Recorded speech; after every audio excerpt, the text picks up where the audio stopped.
make sure you can hear me. Let me go look at my, can you hear me? Hold on. Can you hear me? Hey, Gail. Hey, Margaret. Gail, I have something to send to you, ma'am. I have something I need to send to you. You can. Good deal. Yay! I stumbled across something that I wanted to send to you while I was organizing my stuffs last week. So, Margaret, stop it. Stop it, Margaret. Yes, you, Gail. You, friend. You. Do I have your address already? I don't remember. I'm sure I probably do throughout the last 3 or 4 years, but I'm not positive in the Etsy stuff. Like, do I have your address? I'm sure I do. But anyway, if I don't have your address, I will let you know that I don't have it and that I need it, okay? So, yeah, Margaret, you little angel, you. So, yes, but I'll put it in Instagram. Okay, that works. That works. That works. And I saw the comments you made, Gail, about whatnot. I saw your comments about the snacks and the, what was it, books. There's all kinds of stuff over there, right? Is it a giant mop? My bathroom is still leaking. No, it is not a giant mop. It is not. It is not. It is not a giant mop. But I'm sorry that your bathroom's still leaking. That sucks.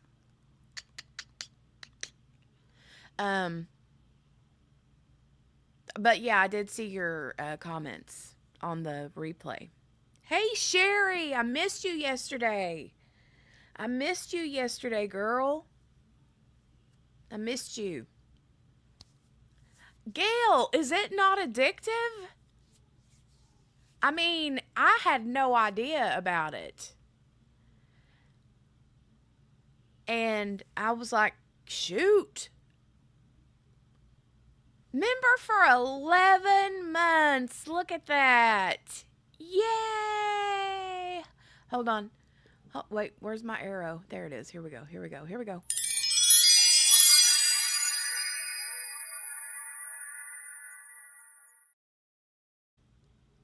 Cutie. Thank you so much for that. Member for 11 months. Thank you, Sherry. I love you, girl.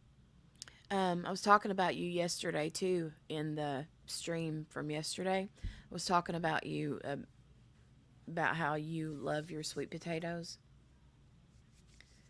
We were talking about all kinds of wonky stuff yesterday. You watched the replay. Okay, good deal. I love sweet potatoes. Well, Patricia was trying to get some more good foods in her diet. I get it. But I'm glad you watched the replay. Yay. I don't feel as nervous today as I did yesterday. Yesterday, I literally felt like I was going on a first date. Weird, right? And I wanted to go on earlier this morning, but you guys, I did not sleep last night worth a nickel. And as soon as she got on the bus this morning, I went right back in my chair for a couple hours. And then when I got up, I started watching this Kassotis, because I think it was Margaret had popped in the mod chat something about he was taking the stand, and I was like, okay, well, I got to watch that, right? And I got it, Gail. Thank you, ma'am. And then I dozed off watching it because the dude's voice is just whatever. So then I woke back up and I was scrolling through YouTube again, and I saw that there was a live school bus stop shooting. So then I started watching that, and I got in that rabbit hole because it's near where I live. And happy birthday to us, says Margaret. Happy 12 months. 1 whole year. Oh, 1 year.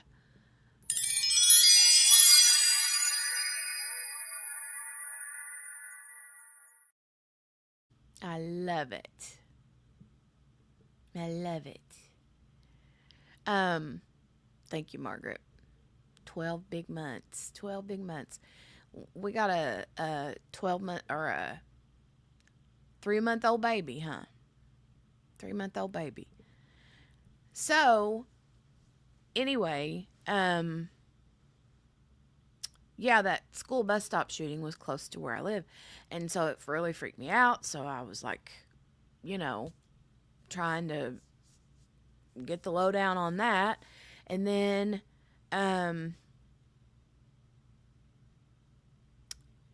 I got a little bit of work done. And then I was like, okay, well, I told them guys I was going to come on early today.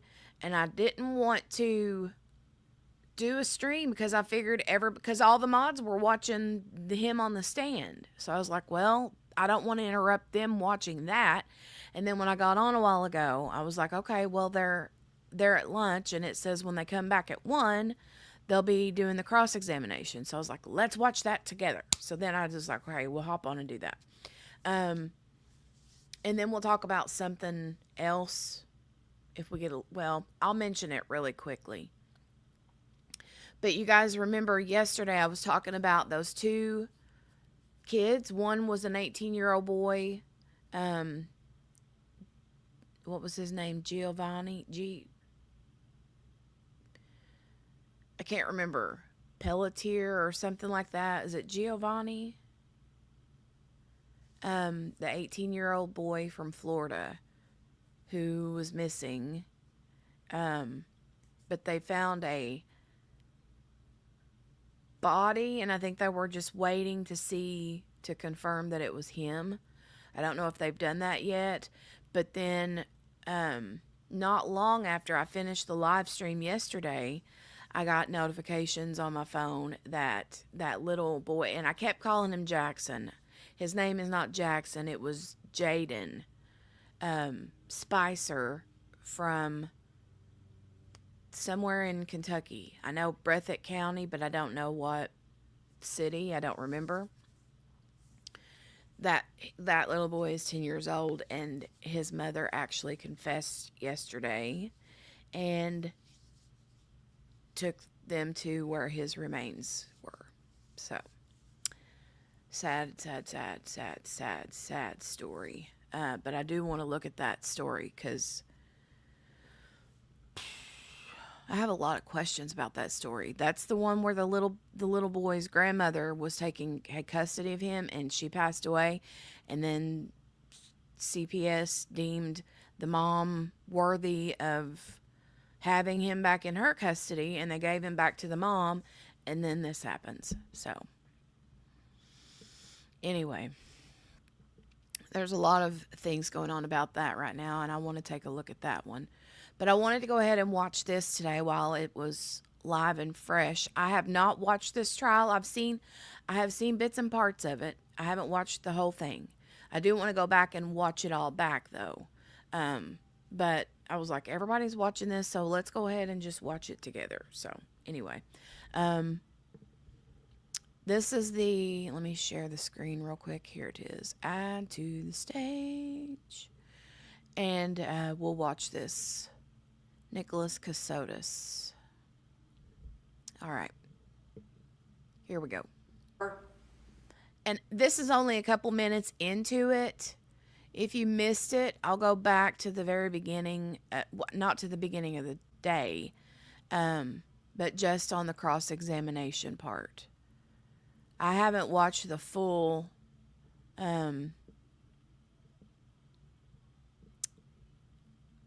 direct examination. I've missed most of that. I did start it, but like I said, I've dozed back off. Here we go.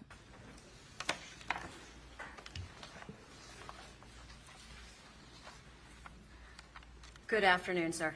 Good afternoon.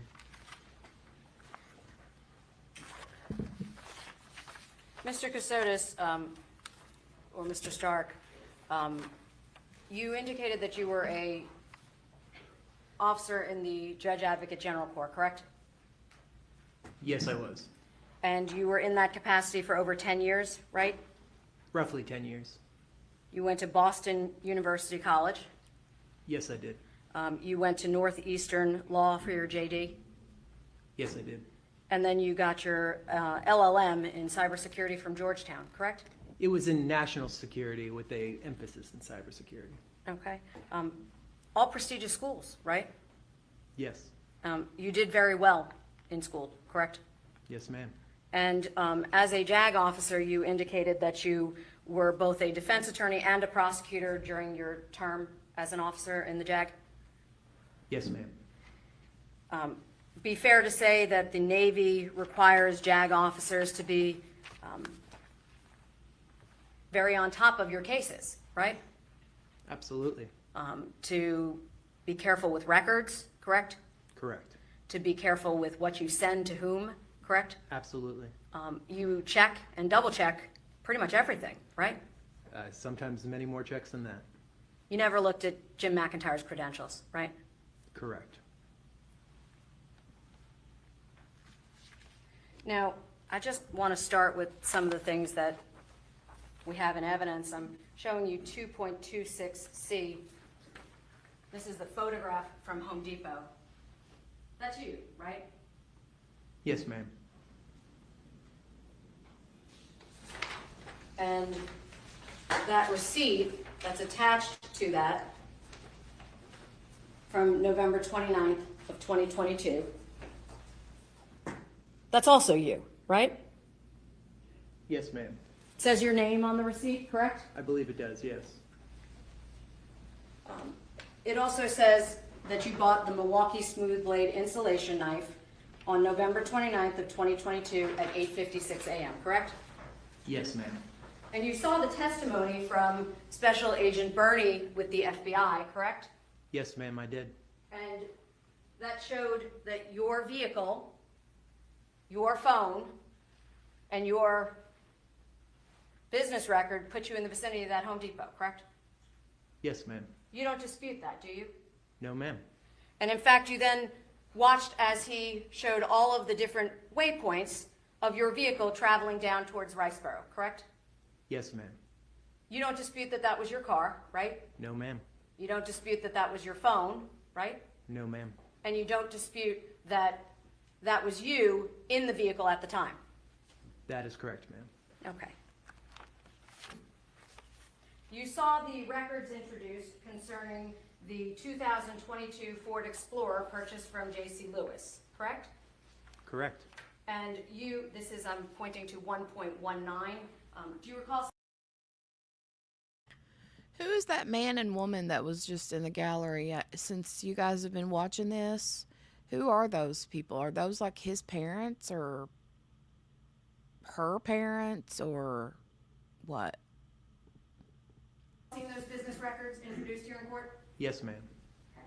And you don't dispute that you bought that car, correct? I do not dispute that. You don't dispute you paid cash for it? It was a check, but yeah. It was the full amount. Conversationally, yeah, you paying cash rather than financing. Yes, ma'am. Okay. And you bought that car under your own name, correct? Yes. And that purchase was I believe it was July 27th of 2022. right, correct? Yes. Okay. And when you bought that vehicle, that did not have a police intercept package on that vehicle, correct? I don't believe so. I'm not sure what a police intercept package is, though. Right. Because if it did, you would have paid extra for options, right? Right. I mean, there were options on there that I did pay extra for. I assume that anything else would have been also additional.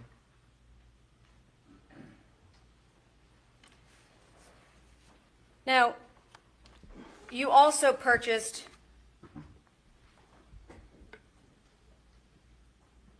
I also notice his one eye twitches a lot. Is that like a nervous thing? 2.25C, Or not this does he do it all the specific kit, time? but one that looked just like it, correct? I believe so, ma'am. This was a 7-piece deer processing kit, correct? That's what it says, ma'am. Well, you saw the business records from Bass Pro, correct? Yes, ma'am. And they indicated that you purchased that item, is that right? Yes, ma'am. You don't dispute that you did, correct? No, ma'am.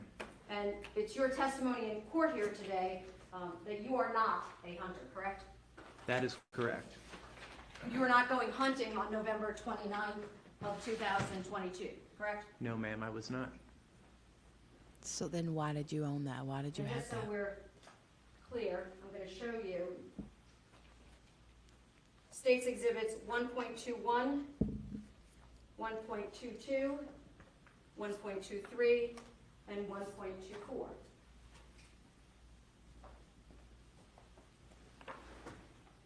Do you recognize that car?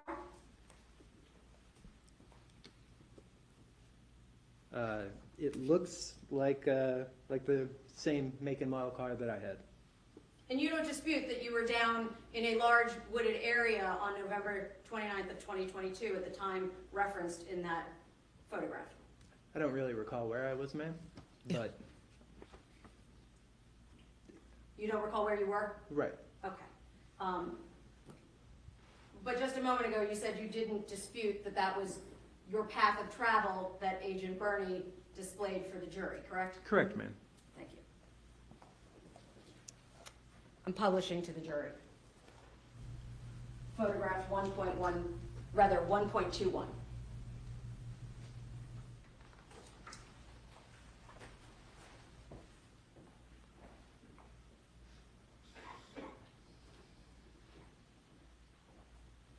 You saw Agent Sands testify, correct, concerning 1.117? Yes, ma'am. This is a Marathon gas station, correct? I can't quite see it, but I believe so. Yes, ma'am. Yes, it is. And there's also a business record attached there, correct? Yes, ma'am. That's from your Renaissance Bank records, correct? I believe so, ma'am. That was your vehicle, your card, and you that was present at the vicinity of 13689 East Oglethorpe Highway, Midway, on November 29th of 2022, correct? I believe so, ma'am. Nobody else swiped your card, right? That was you. I believe so, ma'am. Yes, I do not have any reason to believe that was not me. You didn't report your car stolen, right? No, ma'am. Didn't report your phone stolen? No, ma'am. Didn't report your wallet stolen? No, ma'am. So all along, you've always had possession of those, correct? Yes, ma'am. And it was your testimony that also you were told to turn your phone off, correct? Yes, ma'am. And in fact, you saw Agent Burney demonstrate the time gap of approximately 2 hours when your phone was off and still in the area of the Portal Hunting Club, correct? I'm not sure where the phone was during that time, but because I believe it was turned off, but. What was with you, wasn't Right. it? Yes, ma'am. Okay. It was off, but on your person. Or in my car. Okay. And it's your testimony that you brought a black and a gray tote Hey, Greta. to that area, correct? Yes, ma'am. Hi. And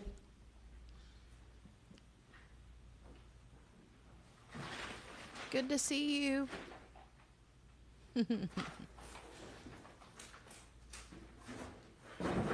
So there's the tub. your I remember testimony, seeing that's not that. your tote? Yes, ma'am, it is. That is your tote. No, ma'am, it is not. My testimony is that it is not my tote. So the other one, the gray one, that's also not your tote? I would call that the gray one, ma'am, but I believe that that is also not my tote. He just said yes, but what was? Just so we're clear. Hold on, let me go back and My see. apologies. I gotta rewind that back a minute. I'm sorry, you guys. One, ma'am, but Other one, the gray one, that's also not no, ma'am, it is not. My test. your tote? Is it your testimony that's not your tote? Yes, ma'am, it is. That is your tote. No, ma'am, it is not. My testimony Oh, is that okay. it is not my tote. Okay, I see. So the other one, the gray one, that's also not your tote? I would call that the gray one, ma'am, but I believe that that is also not my tote. Just so we're clear. My apologies.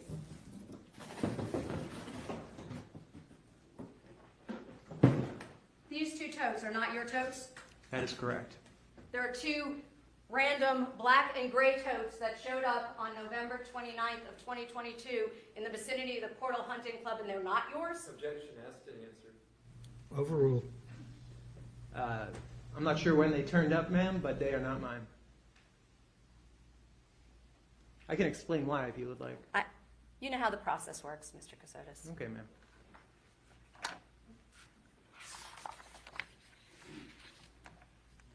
Tote. You heard the testimony that Mindy's blood was inside of those totes, correct? Yes, ma'am. And you heard the testimony that there were cleansing wipes recovered in the vicinity, right? Yes, yes, ma'am. And also,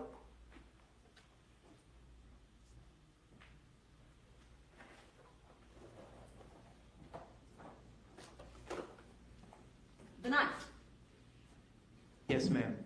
So to your testimony, this is not the knife you purchased on November 29th, 2022 at Home Depot. That is definitively not the knife that I purchased at Home Depot. Did you see the cleansing wipes on the knife at the photographs at the crime scene? Yes, ma'am, I did. To your testimony, you didn't clean this knife off, right? That is correct, ma'am. I have never seen that knife before. It was introduced as evidence. Hey, Tanika. This knife just happened to be there in the vicinity of the same. Tanika girl, how are you feeling? Oh, I thought she was saying toes. Hey, girl. How you feeling, hun? How are you feeling? It's good to see you. I hope you're doing well. Hope you're doing well, dearie. Black and gray colored totes that you referenced in your interview to law enforcement, correct? So my question is, if that's not his totes and if that's not his knife and whatever else, then where are his totes and knife? Did he produce his totes and knife? Totes, totes, totes. I don't believe it just happened to be there, ma'am, but it was there.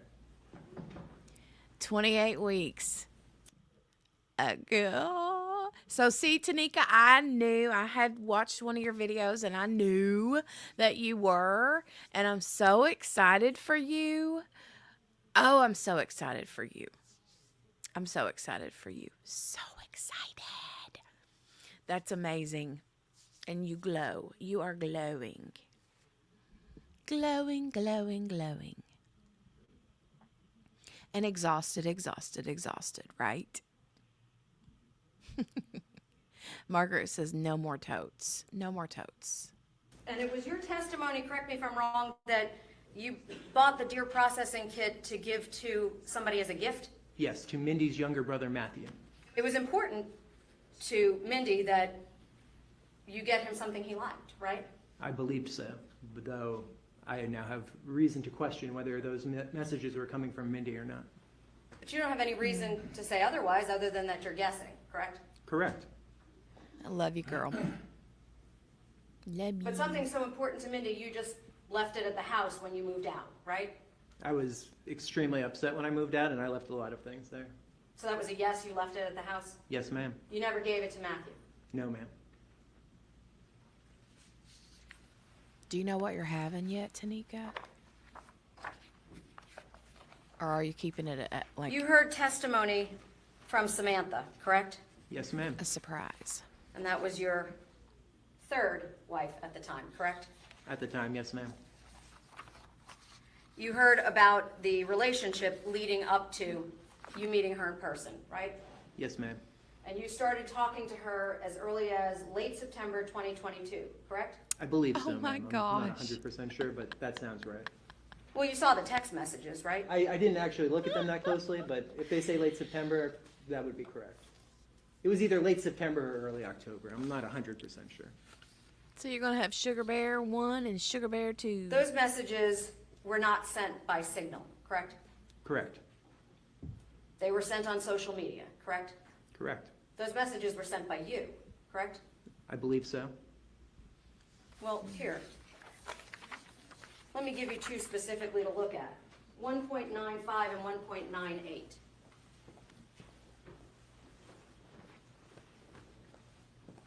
Let us know when you've finished looking at them.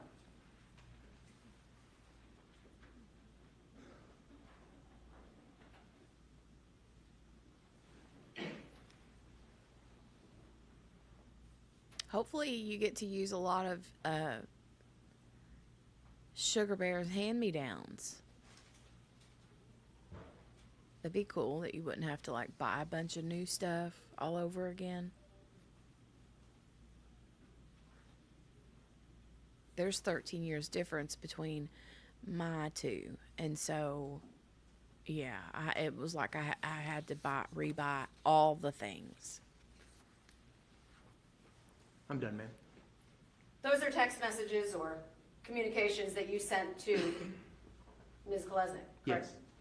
And during those exchanges, there were several exchanges on a regular basis, correct? Yeah. And they started at the end of September of 2022, correct? Yes. And ultimately culminated with you going to see her on December 16th of 2022, That sounds right, yes. 2 weeks after your wife was deceased. Yes, ma'am. But you initiated that relationship before she was dead. I wouldn't say initiated that relationship, but we were talking. Like Wow. I talked to many people online. Jerky You jerk. drove from Georgia to Missouri, correct? Yes, ma'am. And then from Missouri to Pennsylvania to go see her, right? Yes, ma'am. How many hours was that?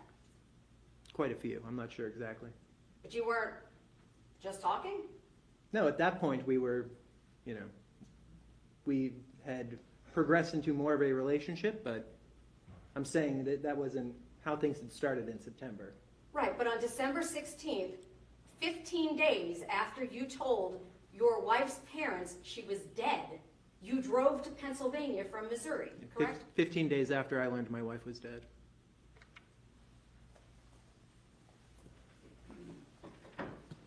I'm assuming that is his mom and dad right there. October 22nd Correct. of 2022, you told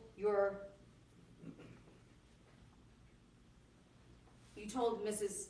Kolyesnik, or Miss Kolyesnik, on 1.95, she had an undiagnosed heart issue that was aggravated by her pregnancy, correct? Yes, ma'am. Very sudden change in the way I thought life would look, but doing my best now to figure it out, right? Yes, ma'am. You were tugging on her heartstrings, weren't you? No, ma'am. You weren't trying to convince her you were single and available? No, ma'am, I was not. I like this That prosecutor. was a very similar conversation to one I had with any. I have to shut my bedroom door real quick, but that prosecutor looks familiar, and I don't know where I've seen her before, but I've seen her somewhere. Does anybody recognize her? Have we watched another trial that she was involved with? Or is it just me? I have to shut my door real quick. I'll be right back. Number of people, male and female, friends. Right, because you had a conversation going on with Joy when you thought Mindy was going to die in COVID, correct? Correct. So that was another woman you were chatting with that you told this jury was a woman you had a relationship with Correct. while you were still married. Well, I was still married, ma'am. But this one wasn't. No, ma'am. 1.98, you indicated on November 8th of 2022, while terrified for your life and staying in the house exclusively but to run errands, going to spend this weekend in Virginia, then New York, Bedford, Hudson Valley area, then on to New England until after Thanksgiving.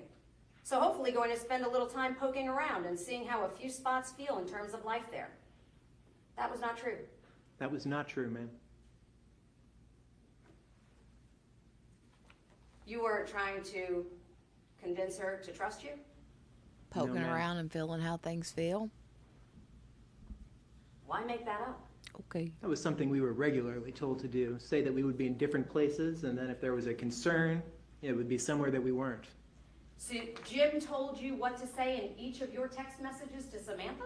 Not in each, but it was something he would generally say, you know, tell people that you're going to be traveling for the next 2 weeks, and then if there was a concern, it would be somewhere else.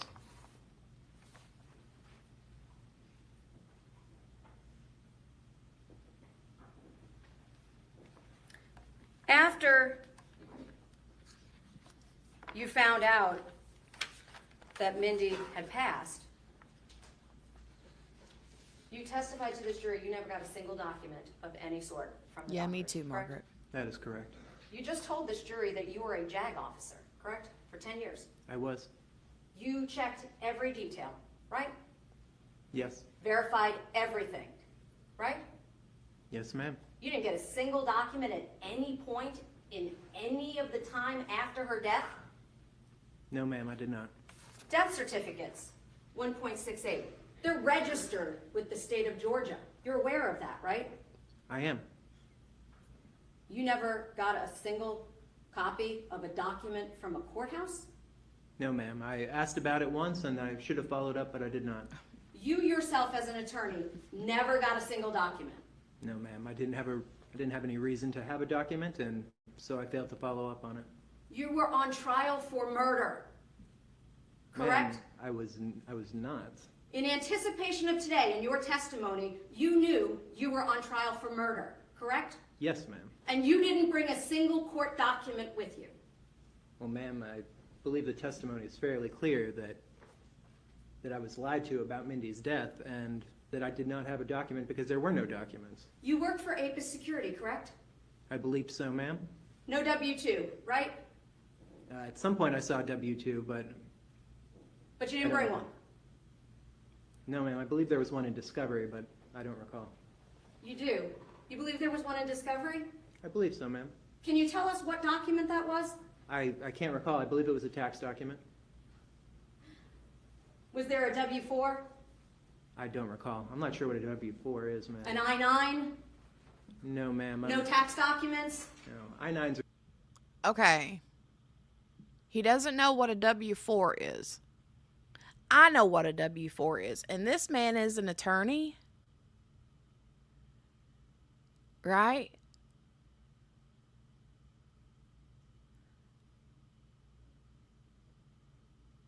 Somebody help me out here.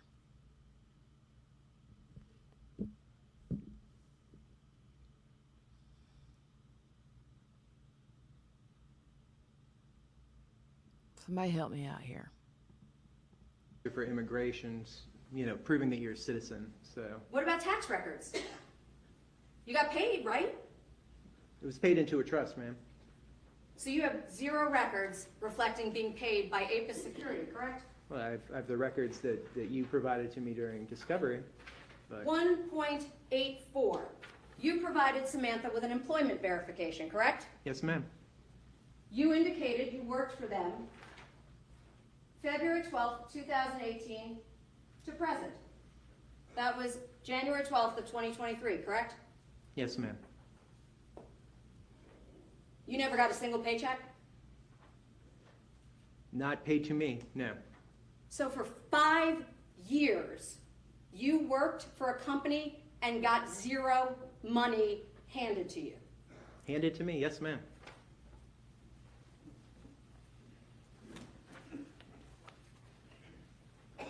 You opened a bank account, correct? I've opened, can you be more specific, ma'am? You opened Renaissance Bank account, correct? Yes, ma'am. That was the account we saw the records for, ending in 141, right? I don't know the number, but I believe so. You signed it, correct? Yes, ma'am. You went into the bank, right? No, ma'am. So that's not your physical signature on there. It is my physical signature. I believe it was scanned and emailed. It's your testimony you opened a bank account without going into the bank? Yes, ma'am. Okay.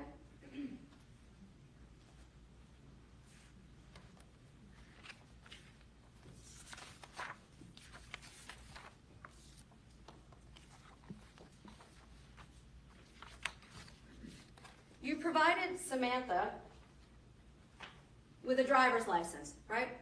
With a photograph of one, yes. 1.86. This is the license you sent her, correct? Yes, ma'am.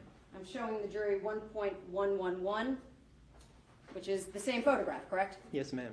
Okay. You're aware that there are no records in the state of Georgia reflecting a change of name to Stark. I'm aware of that now, ma'am. Well, you would have had to change your driver's license, right, sir? Yes, I assume so.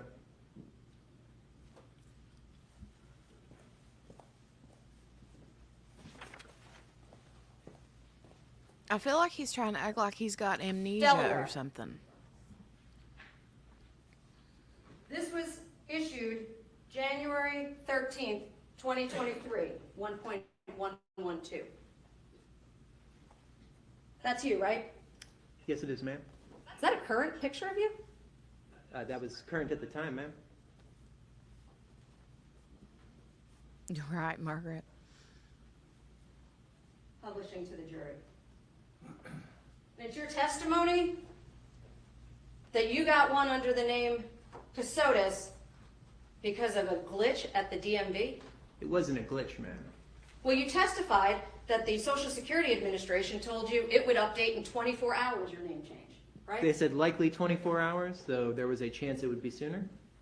So sooner still, right? I hoped it would be sooner. That's why I went back to the DMV that afternoon. Right, but in 1.106, you went on January 4th to change your name, correct? Yes, ma'am. So it's your testimony that from January 4th of 2023, some 9 days later, it still hadn't updated? No, ma'am. So there's a difference between the court document, which you go to court to get, and then the Social Security office, which you have to go in there and bring a copy of the court document to start that updating process. Right, but you said you went the same day as you went to the Missouri. No, ma'am. I said I went to the Social Security office in Delaware after I returned to the Delaware area from St. Louis. You submitted driver's licenses for Delaware, Pennsylvania, and a name change in Missouri, all within a week approximately, I was trying to update my driver's license, yes. in 3 different states. No, ma'am. I had gotten a name change in Missouri, which had been our plan from the beginning. I was splitting my time between Delaware and Pennsylvania at the time, and I had gotten one license in Delaware that was not the correct name. I was going to be spending the next part of the next week in Pennsylvania, so the next business day, it was a holiday weekend. It was Martin Luther King Jr. Day. I went on that Tuesday into a DMV in Pennsylvania, and I got a license with what is now my legal name. You remember it was a Tuesday, correct? Yes, ma'am. But you don't know your wife's doctor's name. I was never given her doctor's name. You didn't ask? Ma'am, she wanted... I asked you a question, sir. No, Did you ask? I did not ask. She was 8 months pregnant, you said, correct? Correct. You never visited her at the hospital, Yeah, I was told not to. and you listened? Yes, ma'am. First child, right? Yes, ma'am. Desperately wanted kids. I wouldn't say desperately wanted kids, but I wanted kids. You'd been trying since Heather, right? Yes. Well, How on many and years off. was that? You know, Mindy and I didn't start trying to have kids immediately, but Well, you testified there was a miscarriage in the middle, correct? yes, ma'am. That miscarriage was in, July of 2021. So for years, you had been trying to get pregnant, Yes, ma'am. and your wife was finally 8 months pregnant and terribly ill, correct? Yes, ma'am. I believe And- so. And you never went to see her. No, ma'am. I was talking to her and checking on her, but I did not physically go there because I did not think it was safe to. Well, just in your testimony earlier, you said texting, not talking. Yes, ma'am. I use them interchangeably. I'll be more clear. You never spoke to her. No, is ma'am. what you're I getting. tried to multiple times, but we couldn't get a good enough signal to have a conversation. And when you couldn't get her, you didn't go see her. No, ma'am. You're an attorney at the time of all of this, correct? I don't believe I was at that time. No, ma'am. I mean, you don't forget how to be a lawyer, do you? No, ma'am. I hope not. Right? So when you filled out this paperwork for the Missouri change of Right, Margaret? name, you indicated that you did not owe anybody any judgments. That was my understanding. Yes, ma'am. that there were no cases requesting money pending against you, correct? Yes, ma'am. Yet you stood in a court of law in front of a judge who told you when to be back to settle what was owed to Miss Thomas, correct? Yes, ma'am. And you didn't go. I didn't go because I believed that that was already settled. You're an attorney at the time, right? Yes, ma'am. At that time, I absolutely was. You know if you don't show up to court, what happens? They would, if I still had a hearing there, if I had not paid that money, I would have been held in contempt. You called Heather to confirm she got paid? I did not, ma'am. And nor did she call me, nor did she come to the house that we had shared that I continued living in for 9 months afterwards. You have been exchanging a series of emails back and forth with Heather for days leading up to that court hearing, correct? Wow. I don't believe I had, no, ma'am. It's your testimony you didn't. No, ma'am. I like her. Ms. Thomas was following you repeatedly to the point that you thought that she was actually potentially one of the people causing you trouble. Yes, ma'am. But you think she just evaporated? Hey, Because I Cherie. believed she had gotten the money that she wanted. Then tell us why she would be a danger to you. At that point, I no longer believed that she was a danger to me. When was that? That was shortly around the time that I believe the payment had been made to her, and she stopped contacting me altogether. Never came by the house, never called my phone. But you just told this jury that Jim McIntyre was looking into it for you. He was, and he said that he had determined that Heather was not involved and that he had wired the funds. There Let's is talk way about too your much marriage history license. here. I'm The going to have to. application, 1.92. Absolutely. You listed people that are not your parents, correct? So much history here. Obviously, he's been married a few times. There's some guy named Jim McIntyre or something like that. I have no idea who he is. So, I'm going to have to go back and watch it from the beginning, which I was planning to do anyway. It's just, you know how it is. It's kind of like when you watch a movie 3/4 of the way into it. You don't start watching it. You start it at like 3/4 of the way into it, and then you're like, wait, what's going on? And, so.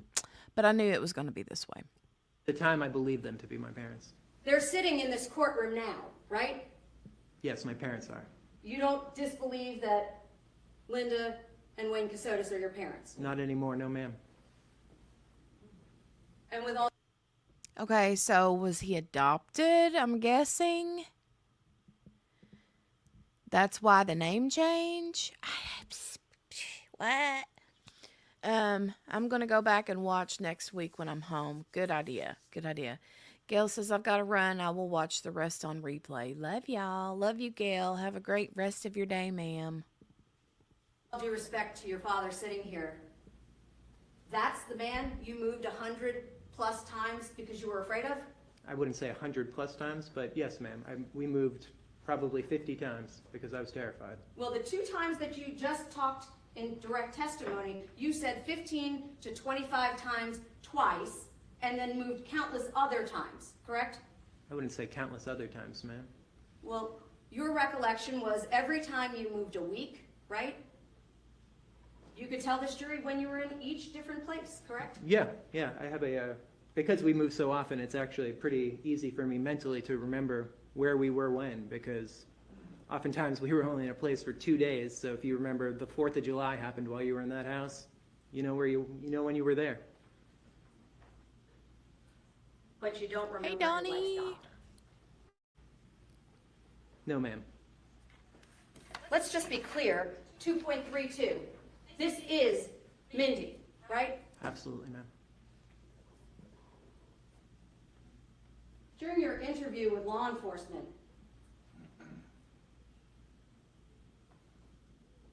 you didn't even ask what happened to her. I did ask, ma'am. During the first interview, I asked what happened to Mindy, and Mr. Sands told me that at this time he did not believe that I presume you, the district attorney, wanted to make that information public. You didn't ask about your baby either, did you? No, ma'am.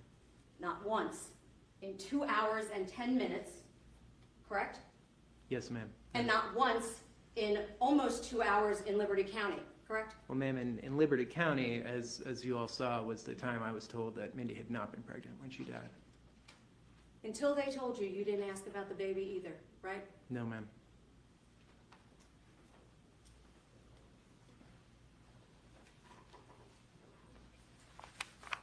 Donnie. You told your in-laws that your wife died December 1st of 2022. Hey, correct? Morgana. Yes, ma'am. Immediately after I was told, I went back to the house and told them. And then the next day you went and got your car washed, or was that the same day? I'm showing 1.110. I don't recall what day that was, ma'am. Well, that is your car, right? Yes, ma'am. So after you found out your wife was dead, you went to the car wash. Is that right? Apparently, ma'am. Well, that is your bank record, right? Yes, ma'am. Yeah, at some point I went and got my car washed. I don't recall getting my car washed, but I may have. It appears I did. And you went and picked up some beer, right? Yes, ma'am. I was drinking probably a scary amount at this point.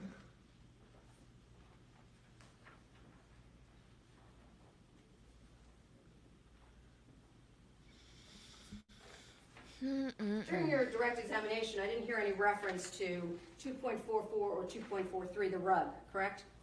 Correct, ma'am. You don't dispute that this rug is the one you left the house with, 2.44? No, ma'am. That looks right. And 2.43 is what was there when you got there? I believe so, ma'am. And you replaced these because you said Rusty threw up on it? Yes, he always had kind of a stomach that was sensitive to eating too much, and he was known to beg for food. So sometimes Betsy and Frank would overeat him, and he would get sick.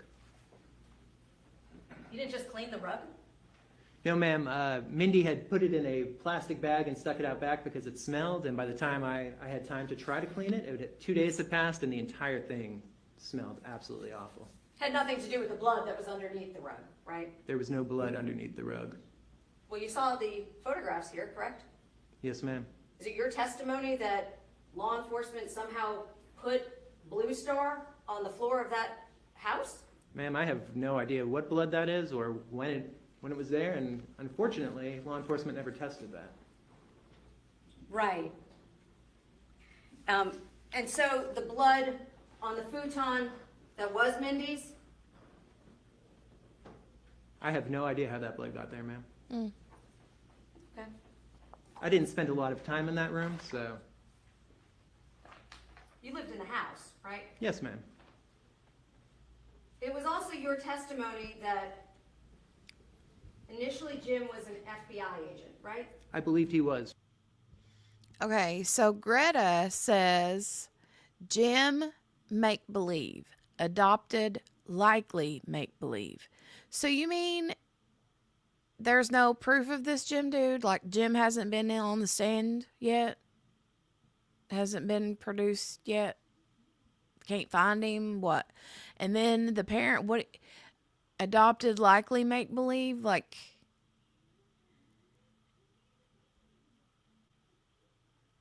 I don't know.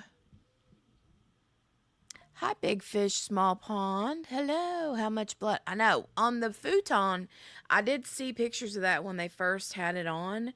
And like when they were showing the evidence a few days ago. And I mean, it looked like a decent amount of blood. And by decent amount, I mean it was probably a spot that big around on the futon. That's just a guesstimate, you know.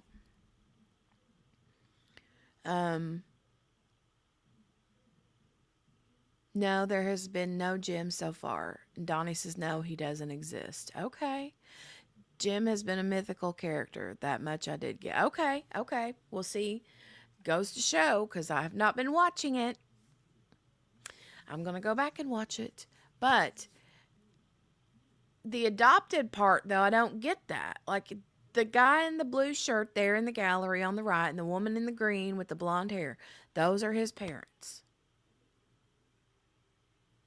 So, He's saying that they're his adopted parents, and y'all think he's making that up? Fake Jim is his real name. Okay. Okay. Well, I wondered why she asked them that question a while ago about why would he had checked, um, you know, all the records and stuff, but he didn't actually do that for the gym guy, you know. I've gotten my period and bled maybe a spot like that. Well, I guess,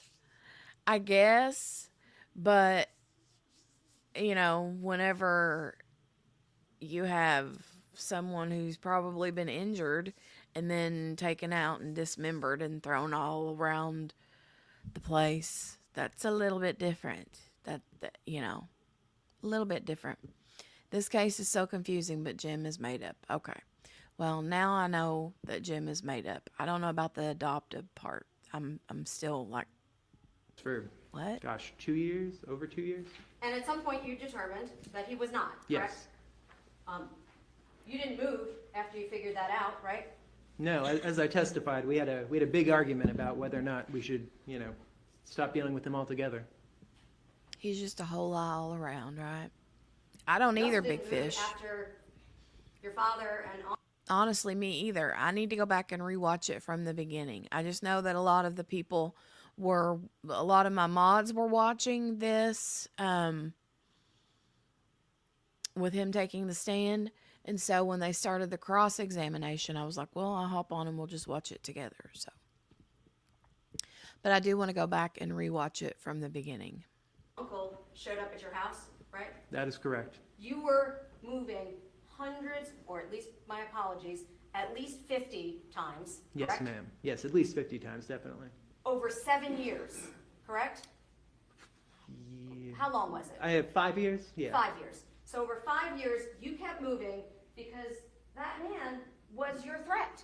Yes, ma'am. And when he showed up at your door with your uncle, correct? Yes, ma'am. You didn't move. No, ma'am. I asked to. So Thank at you, this point, Cherie. you actually knew he knew where you were. Yes, ma'am. You ran out the back. After I talked to Jim, yes, I departed via the back of the house. Right. You said you called Jim, didn't you? Yes, on Signal. But you can make voice calls or I believe even video calls now through Signal. But yet when law enforcement spoke to you the first time in Pennsylvania, you said he just showed up. Right? No, ma'am. Law enforcement specifically asked you, how did Jim know where to find you? And you said he just showed up. No, ma'am. I said it didn't take him long to get there, which I thought clearly indicated that I had contacted him. But apparently there was some confusion on Mr. Sand's part. He then later said that I was clearly asked that twice, and I've listened to that interview about 40 times, and I've never heard it asked even once, clearly. You've had access to all this material, correct? Yes, ma'am. You knew what the state's case was, correct? Yes, ma'am. No documents here with you today. No, ma'am. So who is this guy? Who's this guy? You indicated at some point that it was very important for you to figure out who of Mindy's friends would need to know, correct? Absolutely, ma'am. And you reached out to each of them, correct? I did. It's your testimony, you had no idea that Mr. Frank and Mrs. Betsy thought you were dead? No, ma'am, I did not. So I'm showing you 1.87 and 1.88. I heard him talking earlier about a Frank the First and the Frank the Second and You've a seen Frank them the Third and a before, Frank the right? Fourth. Yes, ma'am, I saw them when they were provided in discovery.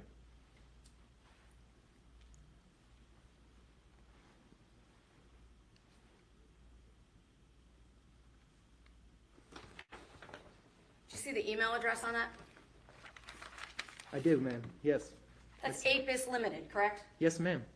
That would be the same address that you claimed was Jim McIntyre, correct? I believe he had an APIS, but I'm not sure that I did not regularly email with him personally, so I believe at some point I saw an APIS limited address for him as he was reaching out to Frank and Betsy, but Well, you just told the jury you worked for Apis Limited, right? yes, ma'am. I believe so. You got that employment verification from Marcus Jones at Apis Limited, right? Yes, ma'am. And you believed you were working for Jim McIntyre, right? Absolutely, ma'am. That he was preserving all of your funds in a trust, right? Yes, ma'am. Did you bring the trust documents here? No, ma'am. In order to start a trust, Mr. Kassotis, as an attorney, you know that there are actual documents you need to sign, right? Absolutely, ma'am. One other thing that I heard earlier, the Franks are Mindy's family, I'm pretty sure. Dad, brother, etc. Okay. Now that makes sense. Also, for Big Fish Little Pond, I didn't know this either. This dude is a writer and writes horror fiction stories.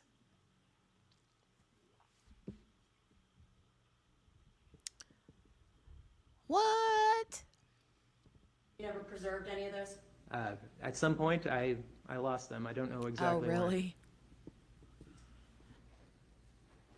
Okay. But I had them, and I provided them to Miss Thomas on at least Well, one where's occasion. that at? Actually, when you went to court, you didn't provide the court with anything, did you? I don't believe I was asked to. That would be a no? Yes, ma'am. That would be a no. But you told the court you had $32 million. Absolutely, ma'am. Did you ever ask Jim to show you a copy of the check that he sent to Heather or the wire to pay her off? Absolutely. I saw bank records showing a wire transaction to her. And you saved all those? No, ma'am. I believe I've been pretty clear about that. Well, Heather was all but, from your description, stalking you for the money, right? She was energetically looking for it. Yes, ma'am. Wow. Okay. So energetically looking for it, you didn't think it was important to hold on to a copy of those? No, ma'am. As I said, I stayed in that house for another 9 months. The house that Heather and I had shared when we were married, and never heard from her. She never stopped by. She never called my phone. I assumed that was over and done with. At that point, Okay, so, Kel just arrived home. That was that doo-doo-doot on my phone. Kel's home. The part where he said that he sold the story to Sony for like $200,000 or $300,000, was that not true? It was something called, I think my mother-in-law's trying to poison me and I just found out why, or something like that. you had moved and changed your name and your driver's licenses in 2 additional states, correct? No, ma'am. This is years before that. Okay. Now,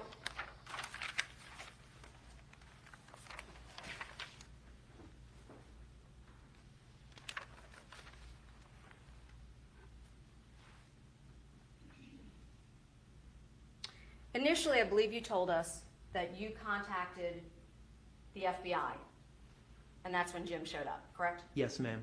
And if I recall correctly, what you said was you were very happy because normally you don't get any traction on a case like this. Yes, ma'am. That was my fear.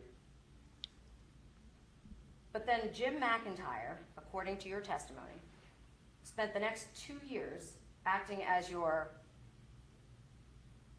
basically personal assistant, social media provider, financial advisor, and Microsoft purveyor, correct?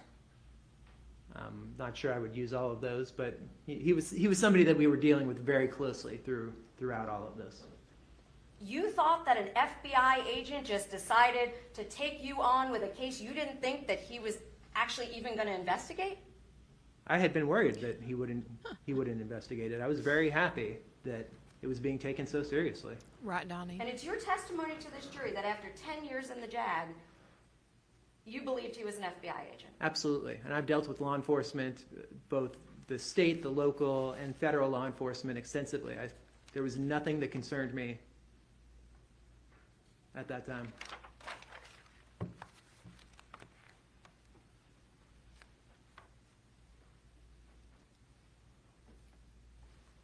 So let me make sure I get this straight. Initially, you thought that the risk, based on your testimony, He said that he had published stuff on Reddit before, but that there was a story that he sold to Sony for 200,000 or 300,000.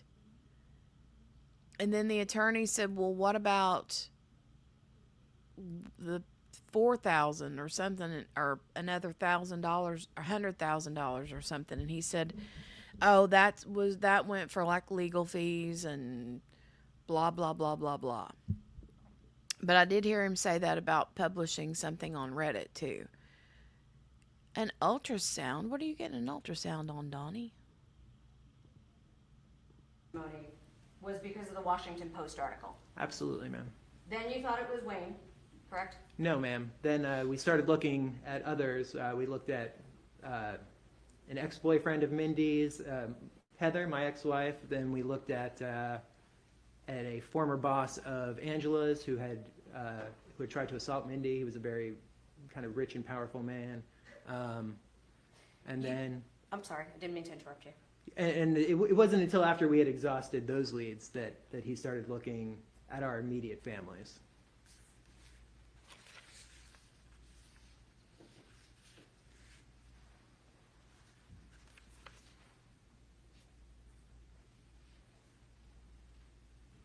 I'm sorry.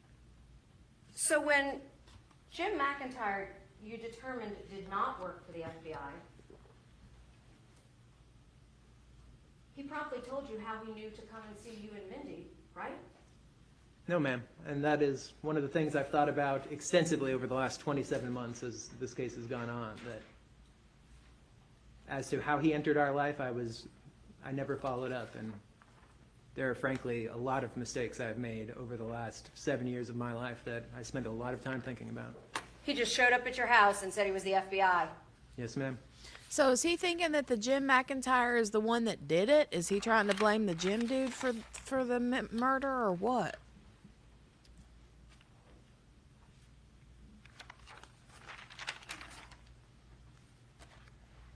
You heard testimony about Cameron Nelson's credit card, the Capital One card, correct? Yes, ma'am. It's your testimony that all of those charges were being made by Jim McIntyre? The majority of them, not all of them. The Uber Eats purchases that came to the house in Savannah, those are done by Jim McIntyre? We were never in Savannah while anything was being charged to Cameron's card. Are you sure? Yes, ma'am. Okay. And all of those transactions, the Uber car rentals, were those Jim McIntyre too? The Uber car rentals? Yeah, Uber. I don't know anything about those, ma'am. You never took an Uber on a credit card? I have taken Ubers before. I have never, during this time, I never took an Uber, no. So if the bank records show you taking Ubers and going places, that wasn't you? That was not me, correct. Okay. You have an Uber app on your phone, correct? I do now, yes. So it's your testimony you never had an Uber app on your phone in 2022? In 2022, I did. I'm sorry, I thought we were talking about Miss Nelson's credit card. Are I you asked- talking about my bank records or Miss Nelson's? I'm just not clear. I'm talking about your bank records. Oh, okay, yes. My bank records, yes. There were times I took an Uber. But you told this jury you were afraid to leave the house, right? Yes, ma'am. Every time I went out, it was scary. But you fought through the fear and jumped in an Uber? If I had things that needed to be done, then yes. I thought it was my job to take care of those things. You didn't call Jim and say, hey, Jim, I need a ride. Get me to this location. You're my security detail? No, ma'am.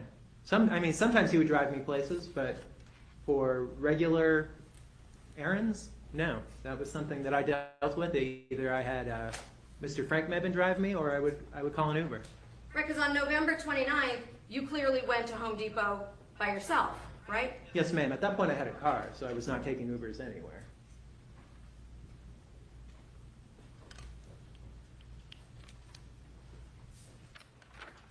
And it's your testimony to this jury that you never paid Jim McIntyre 1 penny. For how many years of service to you?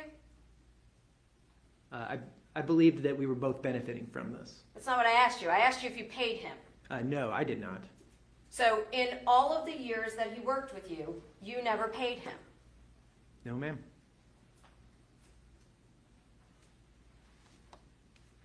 And it was your testimony you met Frank first, or rather, you met Jim first in Virginia, correct? Yes, Alexandria, Virginia. And then he followed you to what state next?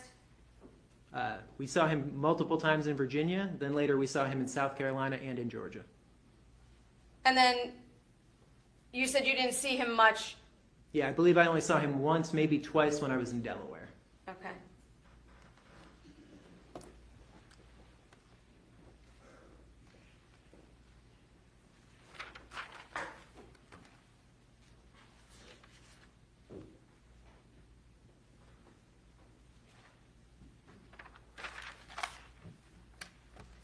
It was your testimony to law enforcement, or your statement, I should say, to be clear, that Jim McIntyre handled your finances the entire time.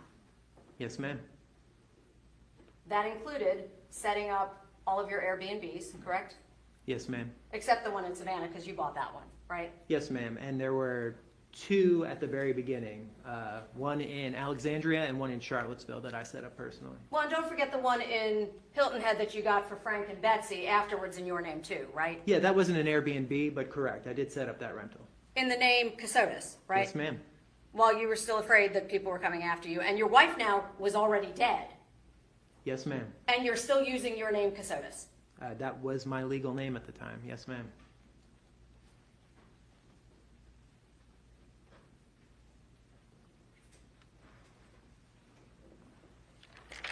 And you said when you got the $300,000 from Sony, you didn't pay Cameron, right? Correct, ma'am. You didn't pay Heather, right? You thought that was paid, I thought that was paid, ma'am. right? At that point, that money was the money you and Mindy were living on, right? Yes, ma'am.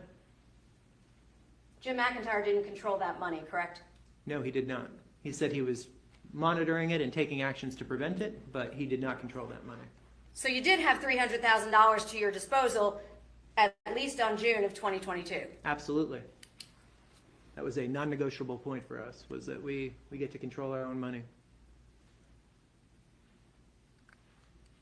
Now, you talked about mosquitoes, right? Absolutely, ma'am. When you had problems with mosquitoes, that was when you first moved in, right? It had started when we first moved in, but it got worse in, I want to say, mid-August. Can you tell the jury how expensive the Airbnb was? How much did that cost? I think it cost about $4,500 a month, but I could be mistaken. You called the owner, right, to get her to fix the mosquito problem. No, ma'am. You decided to fix that yourself? Yes, ma'am. This was a rule that we had for several years. At $4,500 a month, you took on handyman jobs. Absolutely, ma'am. It was also your testimony that Mr. Frank and Mrs. Betsy left the residence the Wednesday before Thanksgiving, correct? Yes, ma'am. And they returned on that Sunday? Yes, ma'am. That is the best of my recollection, but I'm pretty certain about it.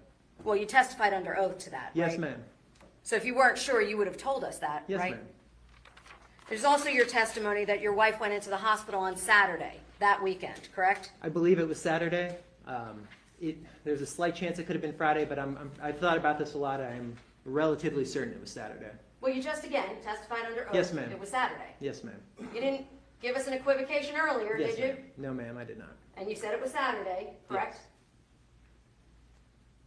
And you said that her parents came back on Sunday, Yes, right? ma'am. You never told them what hospital, right? No, ma'am. I don't believe they asked either.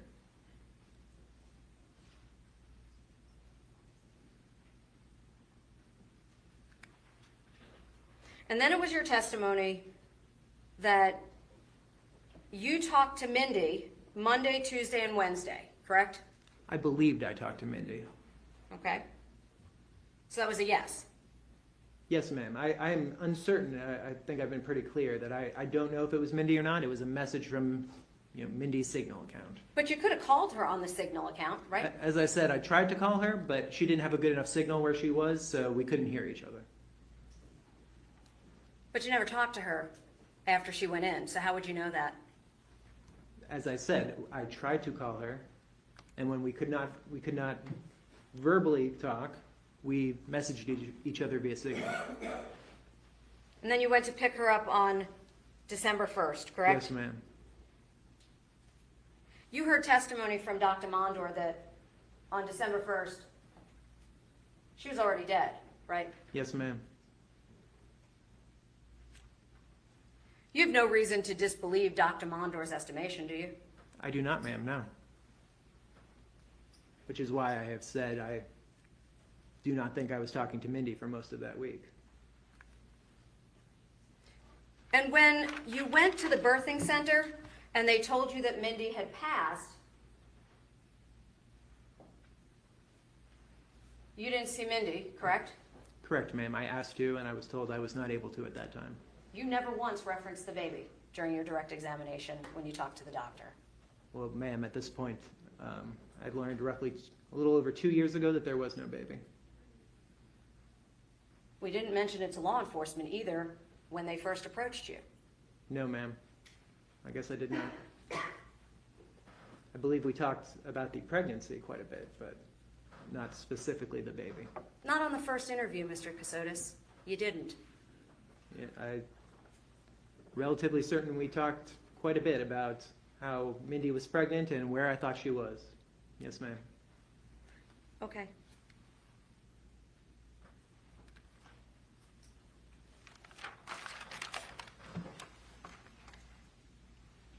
Now, when you went to pick up your wife's ashes, you indicated that was in Alabama, Yes, ma'am. Montgomery, Alabama. and you gave him $5,000 cash. Yes, ma'am. No paperwork, No, ma'am. no name. I'm sorry, no He name? didn't give you his name? He might have, ma'am. I'm unsure. I don't remember. It was a very brief meeting. You received your wife's ashes on the side of the road, and you didn't get the man's name? No, ma'am. I was pretty angry at him. You're an attorney at the time, right? No, ma'am. You weren't a lawyer at that time? No, ma'am. I was not licensed at that time. Well, you had put your license on hold, essentially, right? Yeah, I had given up my Virginia license, but Massachusetts allows you to retire your license, and then if you want to turn it back on later, you just have to pay as if you were an active lawyer for all the years in between. So I am still, to this day, a retired attorney in Massachusetts. But you didn't forget how to be a lawyer, is my point. No, ma'am. Okay. And receiving your wife's ashes on the side of the road in Alabama for $5,000 cash, you didn't think you needed any documents as an attorney? No, ma'am. I was pretty angry about the entire exchange. That was a no, correct? Correct, ma'am.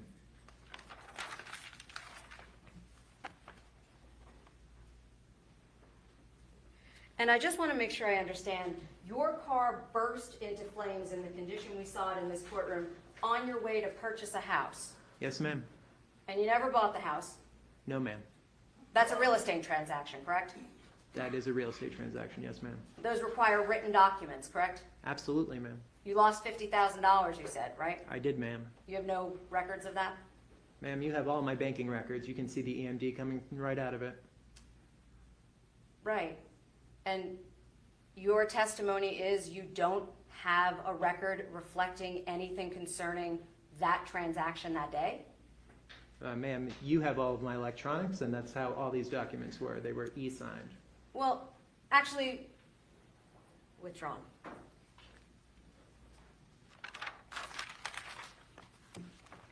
You never bought the house, right? Correct, ma'am. Because you had a check for $860,000, I believe you said, correct? Yes, ma'am. That you said burnt up, right? Along with parts of me, ma'am. And when Investigator Frost said to you, what was so important that was in the car that you opened the door? Do you recall that? It was my phone, ma'am. Not the check for $860,000. No, ma'am. In that moment, all I was trying to do was call for help. You didn't care about a check for $860,000? I absolutely cared about a check for $860,000. At that moment, I was trying to call for help. I did not realize that my car was about to burst into flames.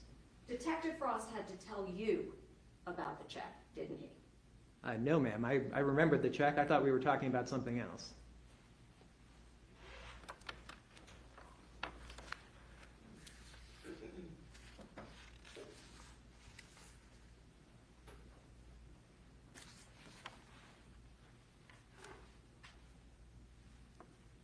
I just want to make sure I confirm something. The police report against your father for the name change in Missouri, Yes, ma'am. that was September 30th of 2022, the incident, correct? I believe so, ma'am, yes. When you are a victim of domestic violence, as alleged, that allows you to seal the name change, correct? Yes, ma'am. If you had not had a police report reflecting the need to seal it being domestic violence, you couldn't have gotten it sealed, right? Well, ma'am, I thought there were many other reports at this time, but yes, I did rely on that one when I got it sealed. Yes, ma'am. You submitted it, right? Absolutely. Along with my medical records, I believe, from the assault in Virginia.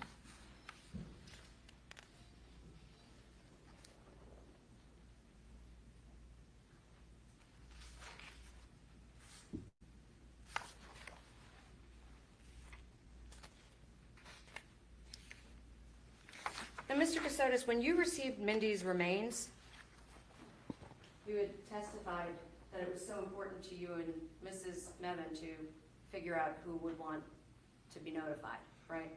Yes, ma'am. You promptly called them to schedule them to be present when you distributed her ashes, right? No, ma'am. Hang on just one moment.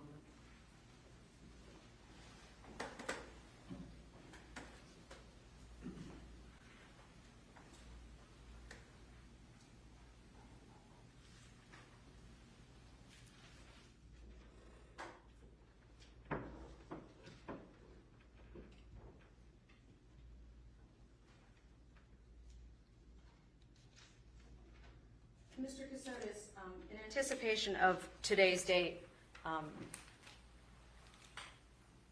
you located Mr. McIntyre, right? No, ma'am. So you've been talking to him basically on and off since what, 2017? I started talking to him in fall of 2017, I believe, and we last spoke in, I want to say, mid-April of 2023.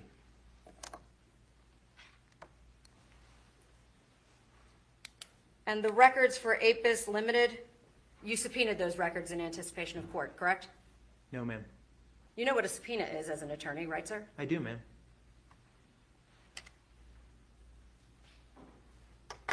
And you knew that Mr. McIntyre was a majority investor, I think is the phrasing that you used, right?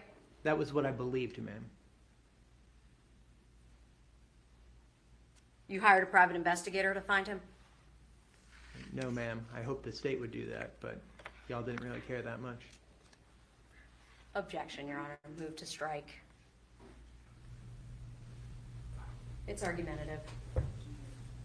We see y'all at the bench. Lordy, lordy. Y'all didn't really care that much.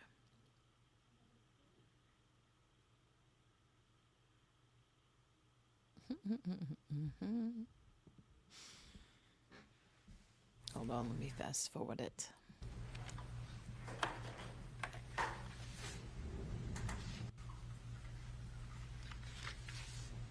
I'll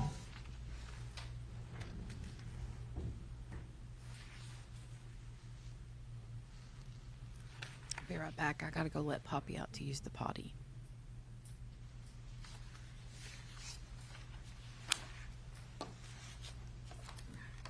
One moment. I have nothing further, Your Honor. All right, ladies and gentlemen, we're going to take a short break. This one's going to be very quick, so if you go out with the bailiff, we'll have you in back in just a few minutes.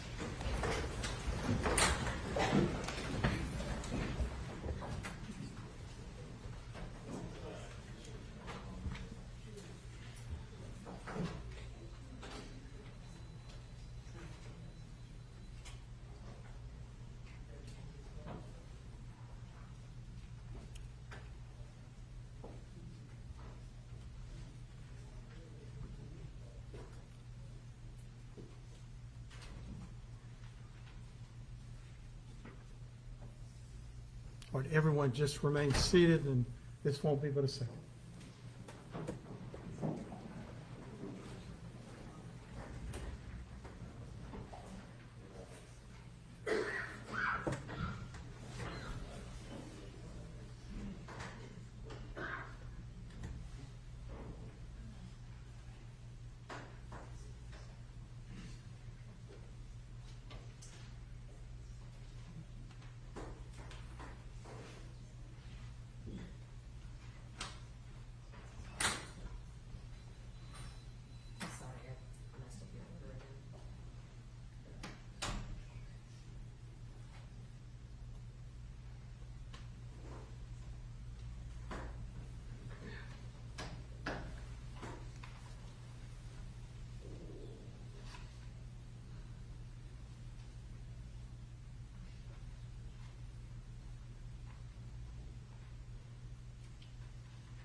Oh, what did I miss? Did I miss anything?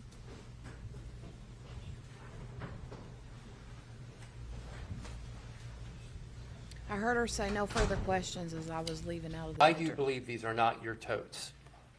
We had our totes for years. We moved with them over 50 times probably. They were outside in the back of a truck, sometimes getting rained on. I'm confused. The, What's going the on stickers look pretty new on the sides. I understand it's kind of hard to tell because these have been, I think, dusted for and had something applied to them. But these stickers look pretty new, and we didn't even have stickers left on ours anymore. right now? What's going on? You stated that the is Milwaukee this like knife that was redirect? shown by the prosecutor is definitely not the knife that you bought. How are you so definitive about that? Because I saw that knife in Pennsylvania, the Milwaukee knife that I purchased. And it is like very much so not his words is not in line with his mouth. I hate when that happens. When you began to communicate with Samantha, you did not use Signal, correct? Correct, sir. Why didn't you use Signal to communicate with Samantha when you used Signal to communicate with everybody else? I use Signal to communicate with people in my life who really knew me and who I was, frankly, knew what was going on, knew more where I was, what I was dealing with. People I was making what I viewed as small talk with, I did not use Signal. How did you communicate with Samantha? We initially spoke via Twitter direct message, and then later Hopefully it later works spoke via itself WhatsApp. out. I can't stand Did that. you Twitter direct message with anyone else other than Sam? Absolutely.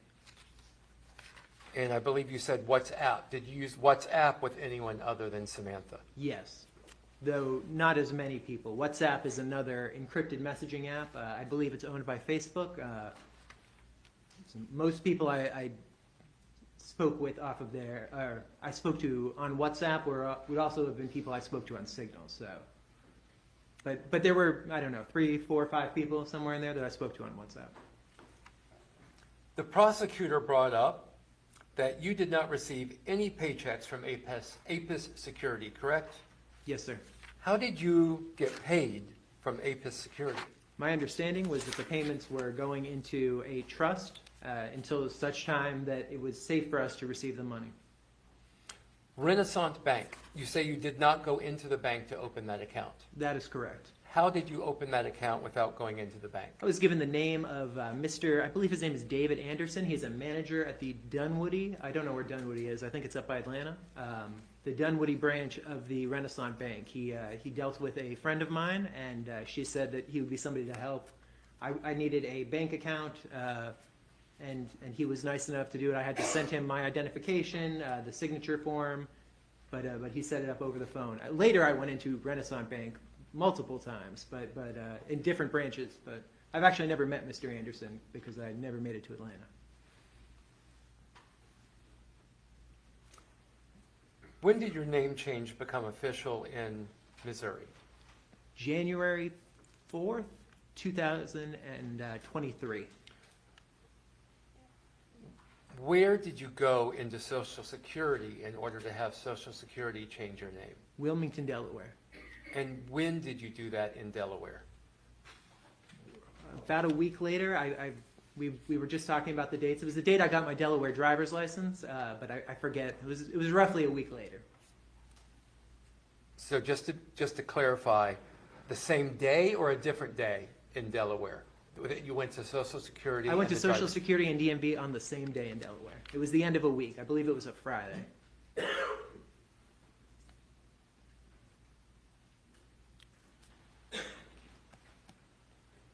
Why didn't you go see your wife when she was in the hospital and she was 8 months pregnant?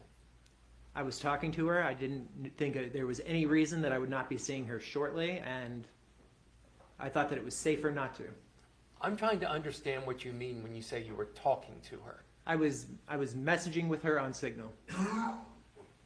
Again, at this point, it seems like I was not talking to her, but at the time, I assumed I was. Everything seemed fine.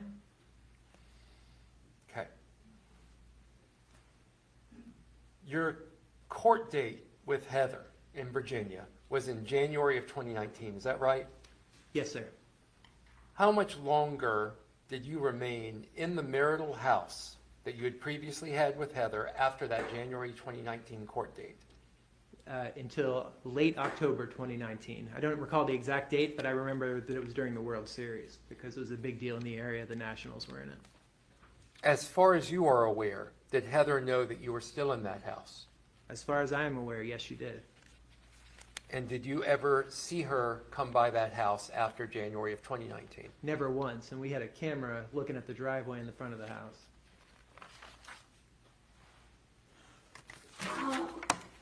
We heard that you did not move when your father, Wayne, showed up at your house in Savannah, correct? That is correct. Why didn't you move? We spoke to Mr. McIntyre about it. I wanted to leave, roughly 5 minutes after I saw him. He said that we had to calm down and think about things. He said that whatever the leak was, it was related to one of the delivery services because he had come to the address in Savannah, which was not an address we received mail at. We would sometimes get packages from Amazon, but never mail. Our mail went either to Atlanta or to Florida. So he said since he came there, it was a delivery address for an online service, either a DoorDash or an Uber Eats, something like that, maybe Instacart. He said that we were going to change what we did. We were going to change our rules on how we lived physically, and that I was going to have to go out more afterwards, which didn't really please me, but to pick up food, to do grocery shopping, to pick up meals for us. Did you make any changes around that house after your father showed up? Absolutely. What changes did you make? For roughly 2 months, we were not allowed to park in the driveway. We were forced, both me and Mindy and Frank and Betsy were forced to park our cars down the road. When I went in and out, I had to go out through the back, walk all the way around the block to my car so it wouldn't appear that I was coming from the house. We kept all the shades facing the house or the street drawn at all times. We were not allowed to turn on extra lights other than the lights that were on that morning. There was one on in the kitchen. So anything facing the front of the house, we had nothing else. We were all living in very dim, through some very dim nights. Mr. Frank III was told that he had to leave that his car had to leave the house between, I believe, about 1 and 3 every day. That they did not want the car in the area, which meant that he was not around during those times. He could have, I guess, driven somewhere and then walked back, but he was in a lot of pain from his hip at the time. And the bathroom on the far side of the house, where we had the laundry, it was the little addition that kind of jutted out. We were not allowed to use the washer or the dryer after 8 o'clock at night. And if he went in there at night, he had to use his phone. He was not allowed to turn on the lights. Who is he? I'm sorry, he is Frank III, Mr. Medvin. That was the bathroom he tended to use most. Because of his hip, it had a little bit more room for him. You testified that you have a college degree. Yes, sir. You have 3 years of law school for a JD. Yes, sir. You have 2 years of an LLM degree, a master's in law. Yes, sir. Why were you so convinced that Jim McIntyre was FBI? I've asked myself that a million times, sir, and I believed him. I saw no reason to believe him. It never occurred to me that after Mindy and I put online reports to the FBI that anyone else would show up at our house other than somebody trying to help. If anybody showed up. I mean, my real concern was nobody was going to come and we were going to be dealing with this on our own. But we heard that you never paid Jim McIntyre. that is correct. Yep. Why not? Well, for the first 2 years, I believed it was his job to protect us. And after that, when we talked about our relationship, I believed that there was a dual incentive there, that he was, he gained in having me working for him, and things were going well on that front, and I gained in him helping us out. I thought it was mutually beneficial. And I'm sorry to jump around. That's okay. Why did you perform your own maintenance in these Airbnbs that you were paying so much money for? Yeah, when we arrived in Hilton Head on it was right before Christmas of 2019. The next day, when we arrived, the internet didn't work, and we let the rental company know via Mr. McIntyre. He got back to us and said, okay, somebody's going to come out today. And while I was in the process of walking this gentleman through the house, I fell down a basically 20-foot flight of stairs. I was wearing socks. It was polished wood. Not my brightest moment. But Mindy was terrified that this gentleman who had come into our house had pushed me down the flight of stairs.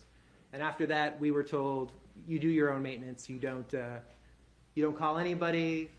I have that we same don't want to risk question, something like Brenna. that happening. So No idea. throughout our time in Hilton Head, when we had issues, when even long afterwards, when I was in Pennsylvania and a house would have some sort of maintenance issue, it was just something that I got into the habit of taking care of myself. The only exception was things that had to happen outside of the house. So there was once or twice that an HVAC froze up on us in the summer. And since that didn't involve anybody coming into the house, he said in those cases it was okay to have somebody outside doing that work. What did you do with Mindy's ashes after you got them in Alabama? Initially, nothing. I held on to them, and then following the time where I stopped hearing from Frank and Betsy, and I was very concerned about that, I realized I wasn't really sure when there was going to be some sort of a remembrance ceremony, and if that happened down the road, the scattering of the ashes wasn't something that I felt had to happen there, and I didn't want her to, be driving around in my car, basically. So I took them to Havre de Grace, Maryland. It is the mouth. It's considered not the mouth. It's considered the head of the Chesapeake Bay. The Chesapeake Bay was a place that Mindy loved, that she talked about all the time. And I scattered her ashes there, and I took her engagement ring and her wedding band and my wedding band and kind of tied them together with a twist, and I put them in the water as well. Were those in fact her ashes? They were not, sir. How do you know they were not? I've been told that her remains were found elsewhere. I had that realization during my first interview with Mr. Sands. You're a fiction writer. Yes, sir. You make up stories. When I write, yes, sir. How do we know this story that you're telling today is not fiction? That you Absolutely. have not made this up? Yes, sir. Absolutely everything we did for 5 years makes absolutely no sense absent somebody telling us to do it. From the very large settlement I was willing to voluntarily give Heather, which would make no sense if I didn't believe I had $32 million coming in, to staying in the house at a time where the state says that I knew that I was on the run. Like I had absolutely no idea. I lived in that house for another 9 months. I never saw any sign that that there was any issue with Heather. Creepy. To putting a $50,000 EMD on a house that I believe that there was money coming to buy. I mean, I don't know how many of you have ever been to Lancaster, Pennsylvania, but you could probably rent a very nice house there for 2-3 years with $50,000. As you sit here today, do you think that there was a person named Jim McIntyre? I do not believe that was his name now.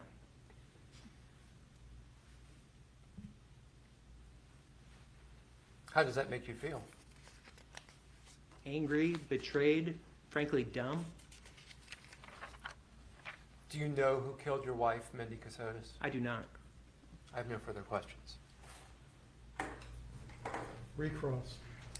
I just have one question. You indicated that at some point you put a camera in after the incident with your father, correct? Yes, ma'am. In Savannah. let me be Yes, clear. yes, ma'am. And that camera was pointed towards the road, correct? Yes, ma'am. And that camera did not record. I'm not sure, but I don't remember it recording. Well, you told law enforcement in the interview it didn't record. Yeah, that is my understanding. Or Nothing that was else. my understanding at the time. It's been several years since I saw that camera last, so. But you saw the interview. Yes, ma'am. Yep, I believe my memory was fresher then, and so.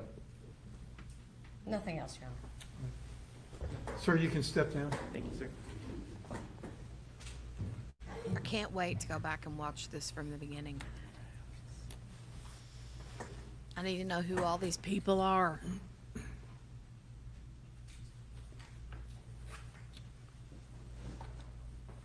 All right, Mr. Weinstein, any further evidence?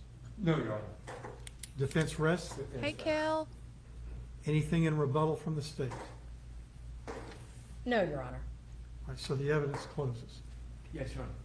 All right, ladies and gentlemen, I need you to step out for just a minute. There's some things that I need to discuss with counsel before we go further. All right. So, looks like they are done.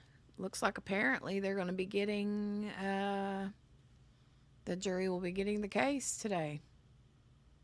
Wonder how long it'll take them to come back.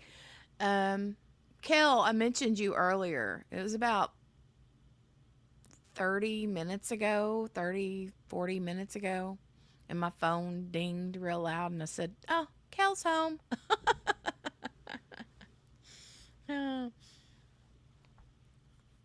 Working from home and lurking. Lurk away, ma'am. Lurk away. Have you been watching this trial, Kel? I know a lot of people have, but a lot of people have kind of like been like me, kind of bouncing in and out through it. But we heard that he was on the stand today, so I was like, well, let's go ahead and watch this cross-examination together. So that's what we did. But now I want to go back and watch it from the beginning. The only things I think I remember watching from this trial was the opening statements from the prosecution. I didn't see the opening statement from the defense. And then some of the evidence, I think it wasn't it like deer hunters or something that found her remains. I saw a little bit of that. And I saw some of the crime scene photos, or from the house, I guess you could say, of like the futon that had her blood on it and stuff. So make you some popcorn. Yeah. Sounds like it. I mean, I thought it was going to be a pretty boring trial, but from the looks of it, dang. It's like a made-for-TV drama, right? Made up people. All kinds of stuff. Crazy, crazy, crazy. All right, let's see what the judge is going to do. If they're going to be done, then I'll bounce for the day because husband will be home. Well, that was my husband leaving work. He'll be home in about 5 or 10 minutes. Unless he's going to town, then I don't know. So, anyway.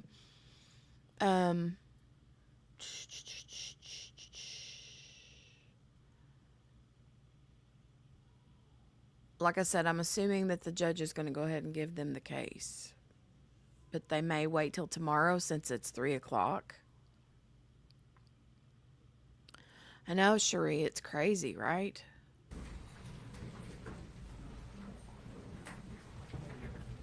Let's see what they're going to decide to do.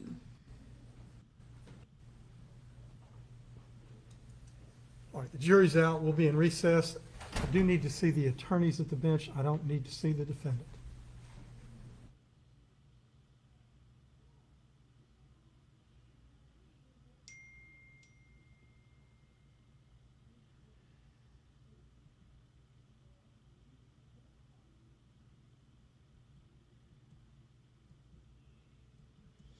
Let me fast forward it a minute.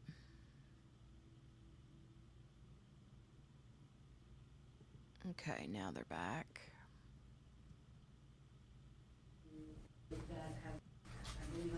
Homicide, it's under 1.51.20. And I'll read you the venue charge that I'm going to give the jury.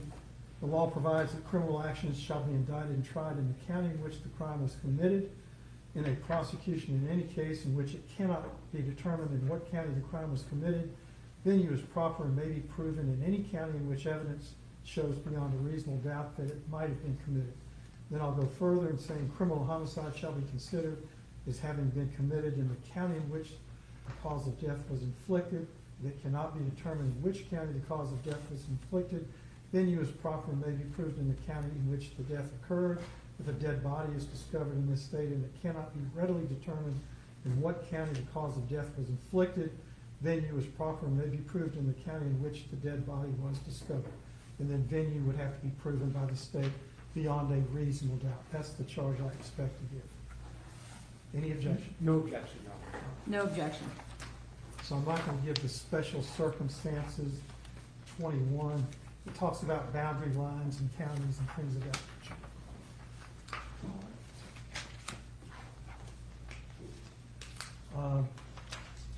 The general verdict charge, number 22, I'll give. Number 23, the court having no interest in the case, I will give. The sympathy charge, number, I'll give. The motive charge, 29, I will give. The felony murder charge, the elements of felony murder. No. That's what, Once. yeah, that's what I'm asking, Judge. At the beginning or at the end? Do you know, or not yet? As I give the definitions, probably at the conclusion Okay. of the definitions of the possession You'll refer to charge. them, Yes. that's fine, Judge. I have no objection to that. Venue, they've requested, I'm going to, no interest, why not give that paragraph? Mr. Weinstein? Anything else from counsel? I would just ask for 10 minutes before we. I'm going to give you that 10 minutes. And I'm going to announce to everyone here in court that in about 15 or 20 minutes, we're going to hear the closing arguments made by the attorneys. I'm going to ask that you please refrain from going back and forth through the door. If you want to be here for the closing arguments, I'm going to ask that you stay here. If you leave, I'm going to ask that you not come back. But the closing arguments will probably take a couple of hours. But out of respect for the parties and for the attorneys in the case, I want to keep the clutter down to a minimum. And at the conclusion of the closing arguments, what I expect to do, that'll probably get us close to 5 o'clock. What I expect to do is adjourn for the day. Come back tomorrow morning. I will then give the charge of the court, explaining the law to the jury, and allow them to begin their deliberations. The charge of the court normally takes about 30 minutes. So that is the schedule that I anticipate following. And so we'll come back in about 15 minutes and hear the closing arguments made by the lawyers. All right, thank you. All right. So I completely forgot about closing arguments. I was going straight from, let's get the dude found guilty, right? So anyway, yeah, there's the closing arguments. I forgot about that.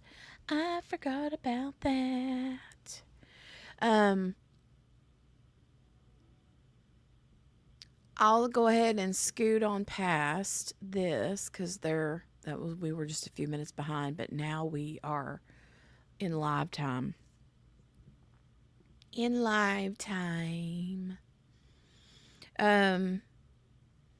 Kiddo gets home off of the bus at, well, it's been like after 4 o'clock.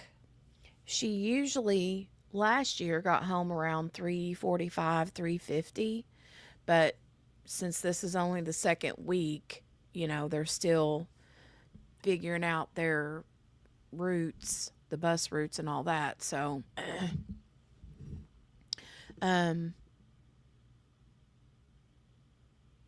husband will probably be home to get her off of the bus, but just in case, I wanted to just give you guys a heads up. We'll go ahead and watch the closings together if you all want to, and then we'll end for the day. So we'll do that, but just in case he's not home for whatever reason, then I'll have to run and nab her off the school bus around 4 o'clock. So anyway, all right. And then the judge said that the closing arguments would last till about 5 o'clock. He figures a couple hours, and then he'll let people go, dismiss them, and then, hey, Ween baby, we're watching that Kassotis trial. The dude was on the stand today.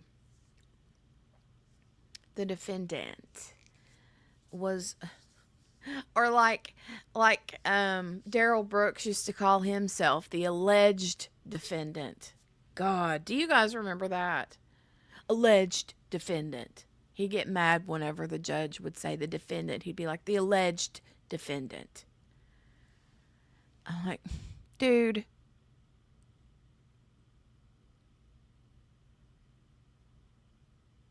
So, Ween baby, this Kassotis guy, Nicholas Kassotis, is that his name? Yeah, Nicholas, Georgia v. Nicholas Kassotis.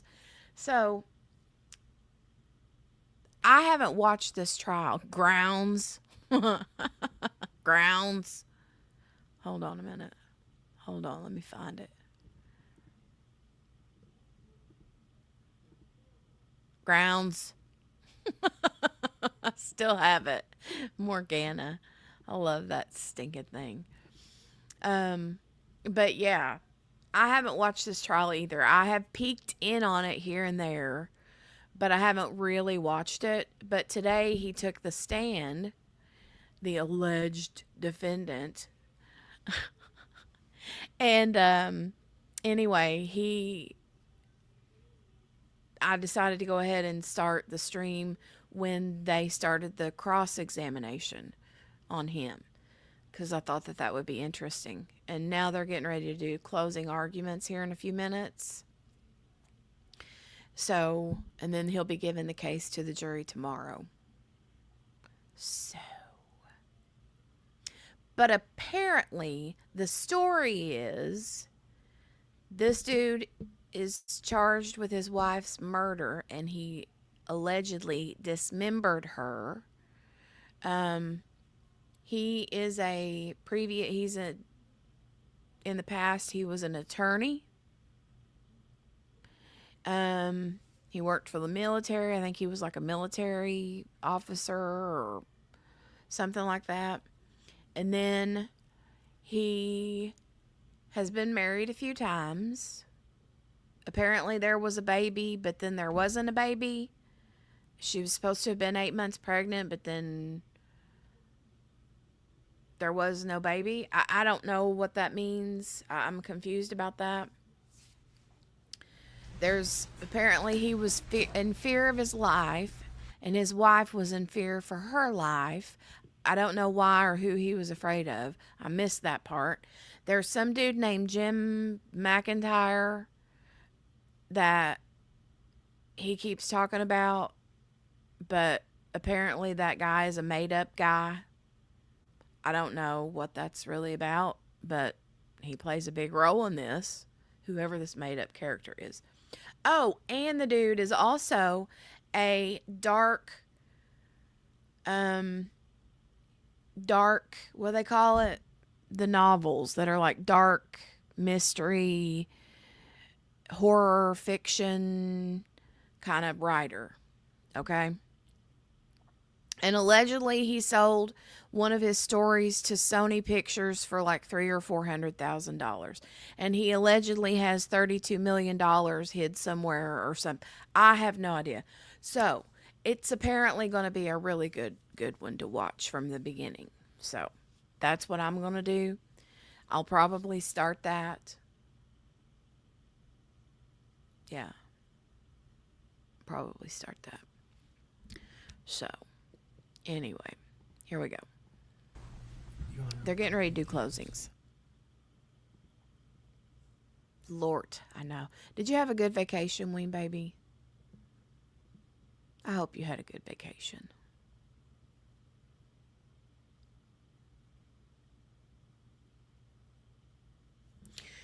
I hope you had a great vacation.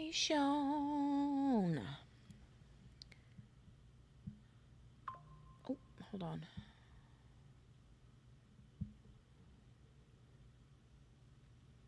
In the gallery again, as we hear the closing arguments, please maintain decorum.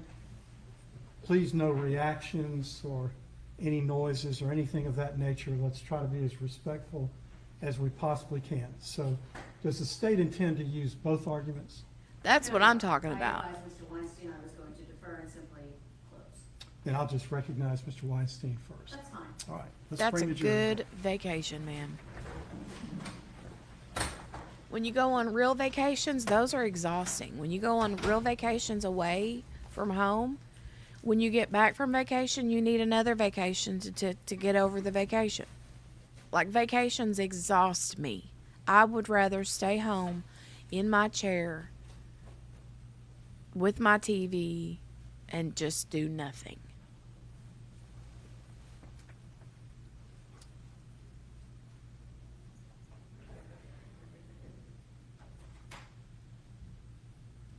Who's the blonde woman right there with the long blonde hair and the silver cross necklace?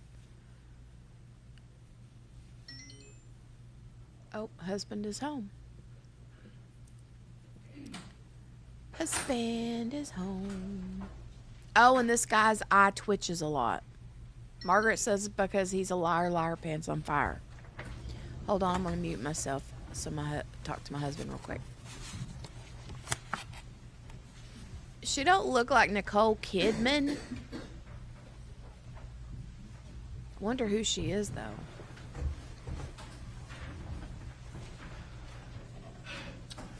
All right, everyone, please be seated.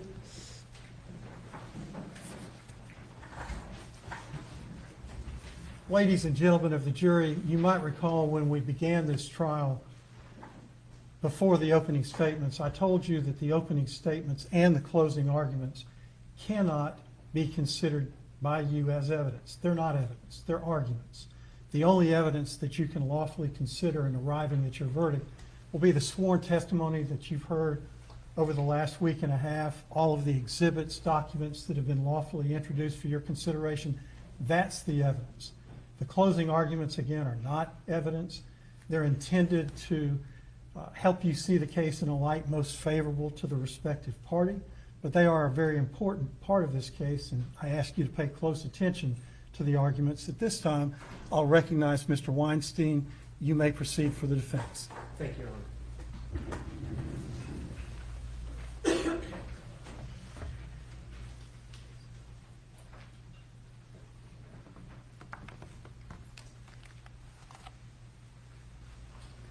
Ladies and gentlemen of the jury, I want to begin by thanking you for all of your attention that you have spent and time that you've spent over the last 2 weeks, listening to the evidence in the case, paying attention to the witnesses, taking time away from your work, your friends, and your family.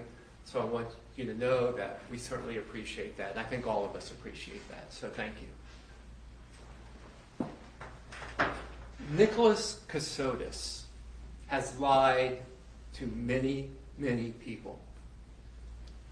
He has left a wake of emotional distress amongst a number of his friends and family. His parents, Linda and Wayne, who you've seen throughout this trial behind him, were shut off by him because he believes that, for some reason, his father Wayne was after him. He told people all kinds of lies about his parents, that they weren't his real parents, that he was abused growing up, that his real parents were somewhere in England, that he was kidnapped, taken to the U.S., caused tremendous pain to them. He caused pain to all of the friends that he lied to for those years. And you heard from them. Cameron. On top of the pain for Cameron, he took $200,000 of her money. So you can find, beyond a reasonable doubt, Y'all, that I'm going to have Nick to rewind it. Kassotis Hold on. lied to people. Hold on. I'm sorry. I have to rewind it because I got up to go in there and talk to him for a quick second, and I completely missed. Oh, well, good. It ain't been long. It's only been like 2 seconds or something. Okay, I'll rewind it back from the beginning of his statement. Important part of this case, and I ask you to pay close attention to the arguments. At this time, I'll recognize Mr. Weinstein. You may proceed for the defense. Thank you, Your Honor. Don't spaz out.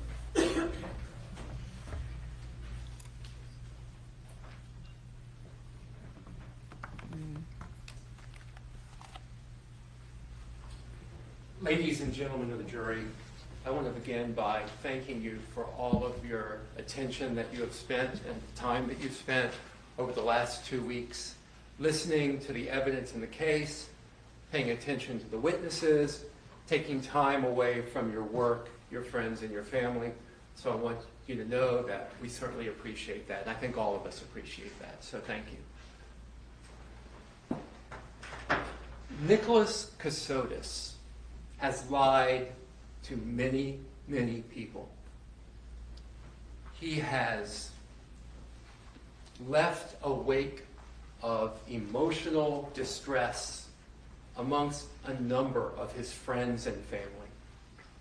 His parents, Linda and Wayne, who you've seen throughout this trial behind him, were shut off by him because he believed that for some reason his father Wayne was after him. He told people all kinds of lies about his parents, that they weren't his real parents, that he was abused growing up, that his real parents were somewhere in England, that he was kidnapped, taken to the U.S., caused tremendous pain to them. He caused pain to all of the friends that he lied to for those years. And you heard from them. Cameron. On top of the pain for Cameron, he took $200,000 of her money.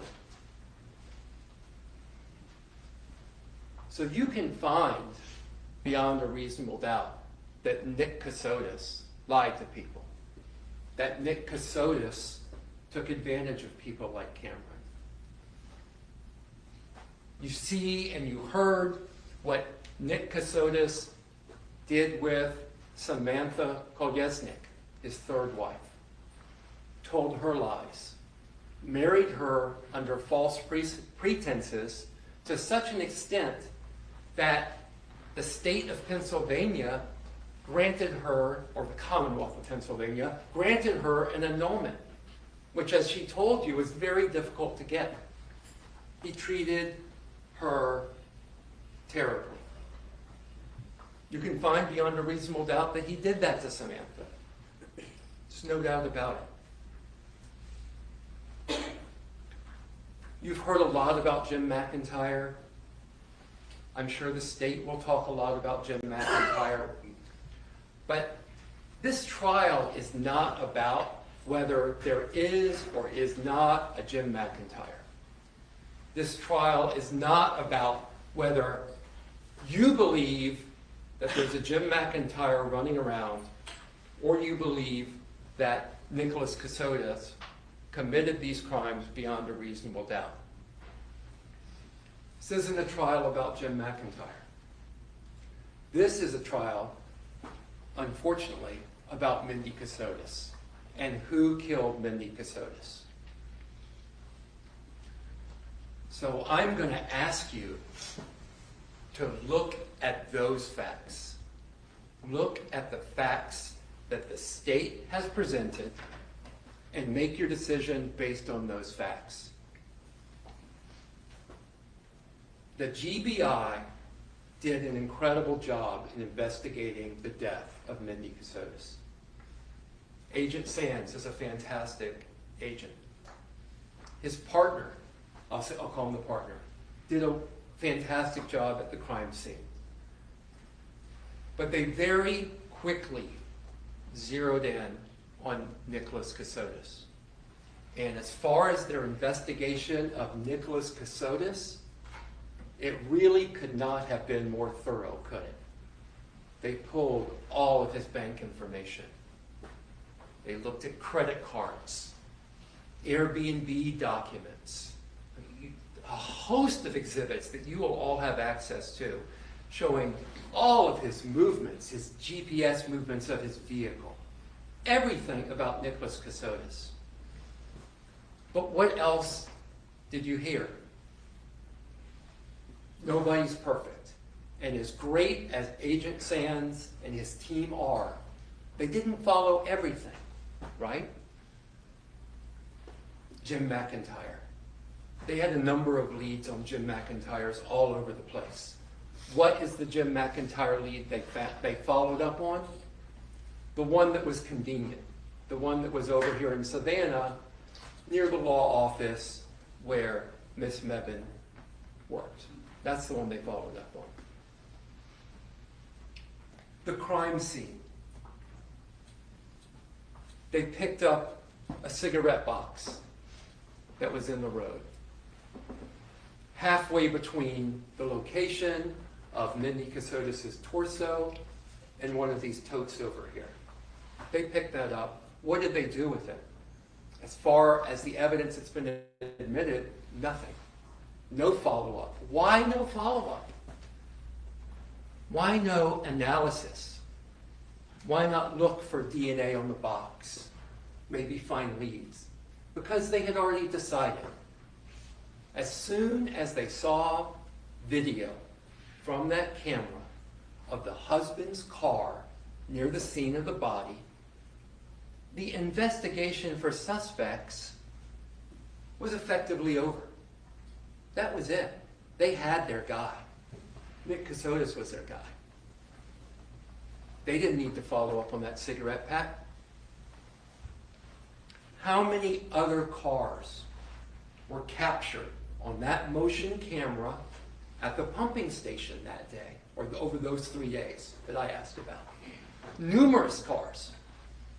Were any of those cars followed up on? These are cars going by a scene where Mindy Kassotis' body is found. What investigation took place on all of those other people that went by where that body was? Nothing. Nothing. Why not? Because they had their man. He's sitting right over there. He's the guy that did it. We don't need to look into anyone else. All that we need to do is pour all of the resources of the GBI, FBI resources from Agent Bernie with his cast. Let's direct everything into Nick Kassotis, because we have our guy. He did it. When they arrest Nick Kassotis, what does he do? Does he take advantage of his constitutional rights? He's a lawyer. Any lawyer worth a damn is not going to talk to law enforcement if they are a suspect. Any lawyer worth a damn tells their clients, do not speak to law enforcement. You have a constitutional right. Let me tell you all the reasons it's a bad idea. He didn't just have a JD. As you heard the state point out, he's a former prosecutor. He's a former defense attorney. He's speaking to law enforcement. Why is he doing that? Because as totally insane as the Jim McIntyre story is, he has nothing to hide. He lived that Jim McIntyre story. He lived it. This isn't a fiction that the writer, Nick Kassotis, makes up upon arrest. I mean, he's good. He sold a story to Sony, but he's not that good. He's not that good that he could make up a story and then retroactively have lived it. He lived the Jim McIntyre story for years before the arrest, for years before Mindy Kassotis' murder. They actually lived like that. Mindy lived like that. Both Mindy and Nick told people the same story about security details. I don't know whether Mindy necessarily said Jim McIntyre, but they discussed it. They lived it. He didn't make it up later. So when he's arrested, and when Agent Sands and now Investigator Frost go up to Pennsylvania, go up to Lancaster County, and they want to speak to Nick Kassotis, he speaks to them. He doesn't have anything to hide. As a matter of fact, it seems to me he's trying to figure some things out. What's going on here? I thought my wife had died. I'm being arrested for her murder. This is nuts. This is this crazy, Kafkaesque world that he is living in, where he is tormented, played with by someone calling themselves Jim McIntyre. Moving 50 plus times? Who voluntarily does that? Unless they believe there's a real threat on their lives. So he talks to them. He talks to them. Now the state's going to claim that he's inconsistent in what he says and what Nick Kassotis says.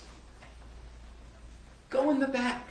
I'm not concerned about any of this evidence. I want you to go back there and spend as much time as you need. Look at everything they have against Nick Kassotis. Look at it all. Study it in detail. Don't rush. Take your time. Take your time. Because his story, what he tells people, is pretty much the same. From the first interview in Pennsylvania, Hey, Mary to the Lou. second interview down here, where he's clearly exhausted Hi, from girl. having flown down,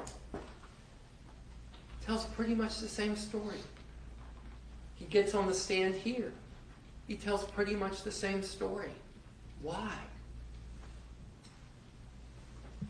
I believe it was Agent Sands, or it could have been Investigator Frost, that said, you know the story about Tom Sawyer, it's easier to keep the truth straight. Lies are hard to keep straight. That's true. That's true. And there's a few inconsistencies, but there's been a lot of time. But he tells the same story. He is open with them because he has nothing to hide. Because he did not kill his wife, Mindy Kassotis. So he talks to the investigators. Now, I used to be, for 25 years, purely a civil litigator. And if you are a civil lawyer, you're doing commercial disputes between parties, one of the things you dream of, you love it when you get it, is to be able to depose the same person twice. A deposition is kind of like an interrogation like you saw. Hopefully y'all have been fortunate enough to never have been deposed. I pray that's the case. It's an unpleasant experience. But you know what you really want to do? You want to be able to depose someone twice. Why is that? Because you depose them the first time, you get all that information, you sit back, you think, well, what didn't I learn? What didn't I ask about? Maybe I can catch some things that are inconsistent. And if a judge gives you the chance to depose them a second time, you have lived a charmed life. That's a wonderful thing. Now, Nick Kassotis was not really a civil litigator. As you heard, he did criminal. But he sat down for a second interview. What a golden opportunity for law enforcement. They've been able to think about all the questions, all the other things that they may not have asked about. They've got more research now. It's been a while. It's been a week or so. They ask him again. They put huge pressure on Nick Kassotis during those interviews. You saw the second one. You heard the first one. I know it's harder to follow the audio. It's not as riveting. But I saw y'all watching the second one. You saw the pressure they put on Nick Kassotis. And I won't use the word lie. Law enforcement is allowed to mislead suspects in an interrogation. There's law enforcement value in doing that. You heard Agent Sands testify about the value in doing that. And they told him all kinds of things that weren't true. That he had DNA evidence at the scene. There's DNA there. You need to just confess, because we got you. Get it off your chest. DNA. Go ahead. Logging truck identified you. Someone saw you there. Confess. Why all the pressure? Why all the pressure? Because the actual hard evidence they have that Nick Kassotis killed Mindy Kassotis is incredibly weak. I think you're looking at pretty much all of it right here, stacked in this corner of the courtroom, right? They've got these tubs. Well, we know from Nick that when they were moving around, they used tubs. Okay, they got some tubs.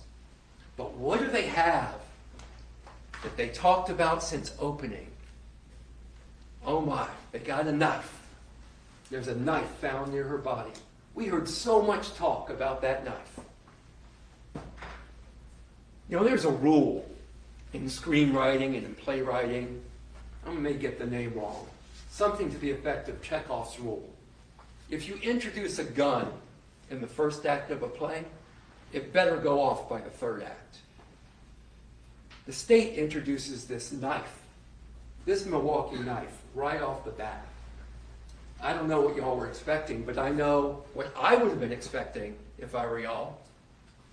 I'd have been expecting to see some hard evidence tying that knife, that Milwaukee knife, to Mindy Kassotis's, I'm sorry to be so graphic, but her dismemberment. But what did you hear? The exact opposite. That knife was not used in her dismemberment. And again, to be graphic, I mean, her legs were not removed using that knife. That's not what happened. The state's own tool mark, not my expert, the state's own tool mark expert from the GBI. That knife wasn't used to remove those body parts of Mindy. Well, wait a minute. He bought a deer processing kit at Bass Pro Shops. Where's the deer processing kit? They don't have it. Don't be confused. They haven't tried to mislead you. I'm not going to ever accuse them of that. They're too good and too professional. But they went and bought another kit, same model that Nick Kassotis brought. They brought it in here. All right, tool mark expert. What about that kit? Inconclusive. All right, got a deer processing kit that's not even found at the scene, not found on Nick Kassotis, not found at the Airbnb in Savannah, not found in Lancaster, not found. So they're going to bring in another one. They're going to show it here. Inconclusive as to whether that was used. All right. Well, they must have more than that. Oh, they do. They have more than that. They have his car. His car is at the scene near where her body is found. Goes by the pumping station in one direction, that later comes back in the other direction. Other cars, as I said, oh, we're going to ignore those other cars. We don't care about those other cars. We got the husband. We don't have to worry about those cars. The Airbnb in Savannah. Okay, there must be something there, right? You don't arrest a man unless you got more than that. You don't do that to somebody. All right, Airbnb. What do they have there? There's a futon that has some of Mindy's blood on it. There's a little bit of blood that appears to have maybe been cleaned up off the floor, and a barely visible amount of blood that you can see with their special chemical substance. You can see that on the wall, a little bit. Not enough to photograph. It's so light you can't even photograph it. But you heard testimony they found a little bit there. You know what else you heard? How was Mindy Kassotis probably murdered? She had 9 lacerations on her skull. 9. And I asked the medical examiner, there are a lot of veins that run through the skull, a lot of blood that comes up here in your skin. Oh yeah, there are. How much blood are you going to get when you strike somebody with a hard object? Hard enough to do that kind of laceration. A lot of blood. A lot of blood. What about 2 lacerations? Even more blood. That was the testimony. You heard it. What about 9? That's a lot of blood. A lot of blood was not found at the Airbnb. Oh, well wait. He cleaned it up. He did some amazing job of cleaning up all that blood. Did he buy any tarps? I didn't hear anything about that. So he cleaned all that blood up? I mean, that's not reasonable. We asked the owner of the Airbnb, when you came there, did you smell cleaning products? Anything? Bleach? No, she didn't smell anything.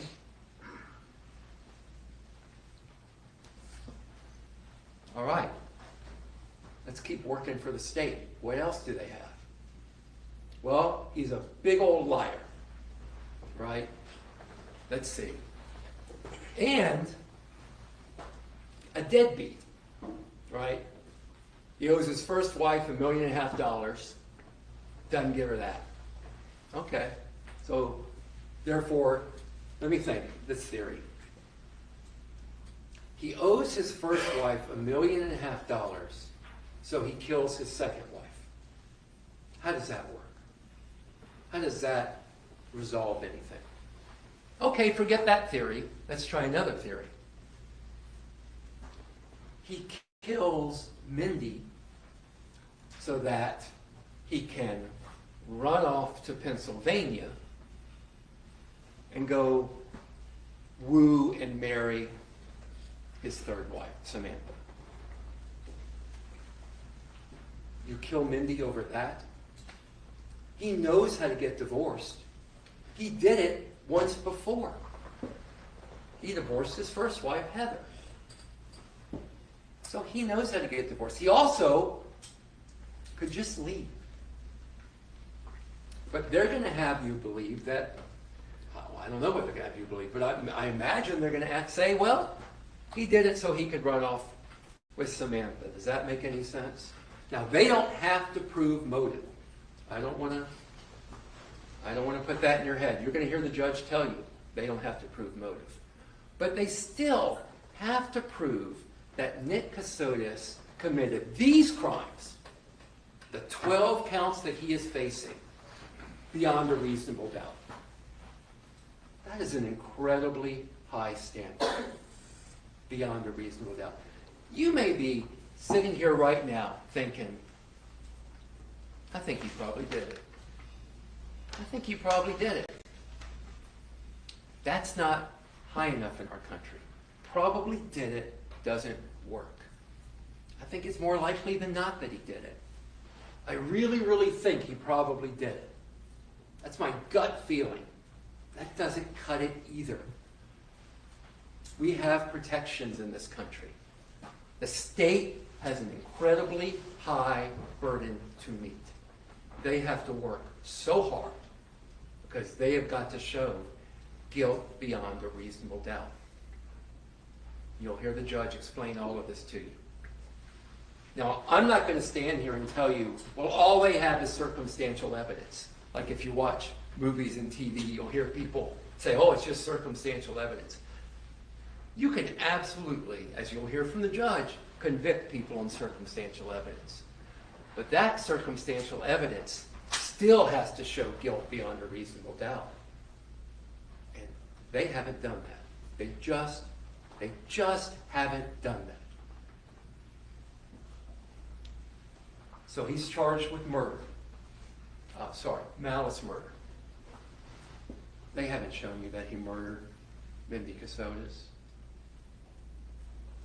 They showed you he was near where the body was at some point. But they don't have a weapon. They don't have to have a weapon, but they don't have a weapon. Where's the weapon? They don't know where she was killed. They don't know where she was dismembered. All they really have are questions. But they're going to want you to think they got all the answers, or most of them. Now, what are they going to say, I anticipate, about the answers they don't have and the questions that remain?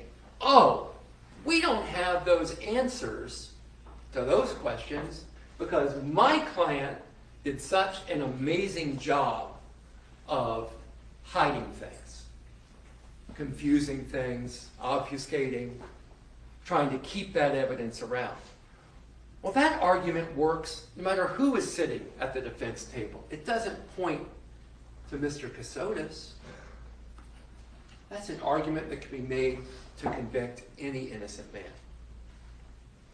You need to only follow the judge's instructions, look at the evidence you've heard in here, look at what you can take in the back, and decide based on that whether he committed malice murder or felony murder. I think you're going to have difficulty doing that. And the reason why is, frankly, he didn't do these things. Let's look at the other charges. I want to run and grab a cup of coffee real quick. I'll be right back. Aggravated assault.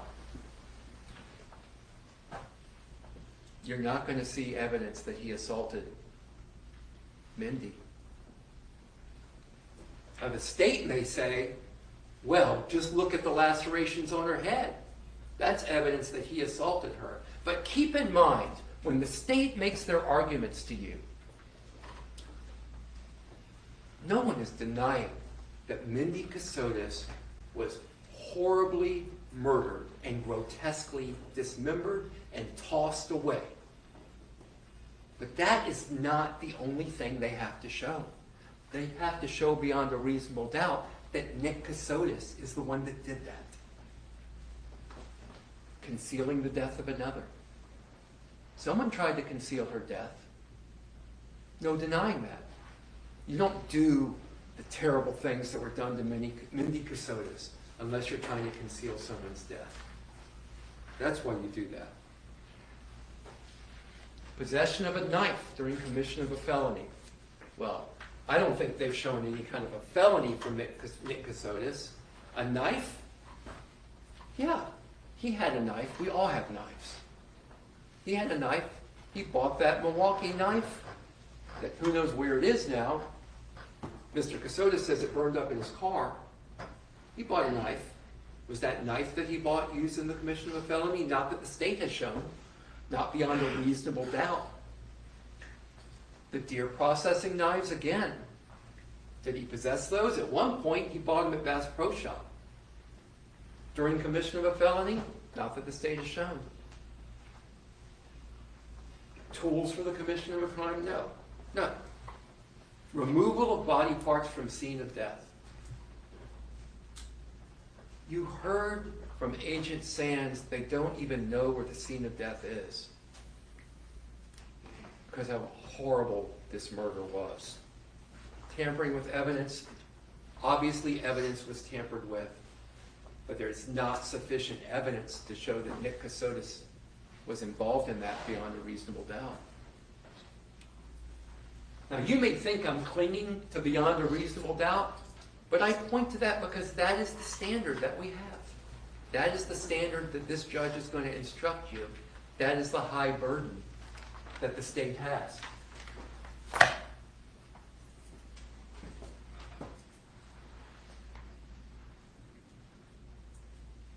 Mindy Kassotis was viciously murdered and frankly butchered.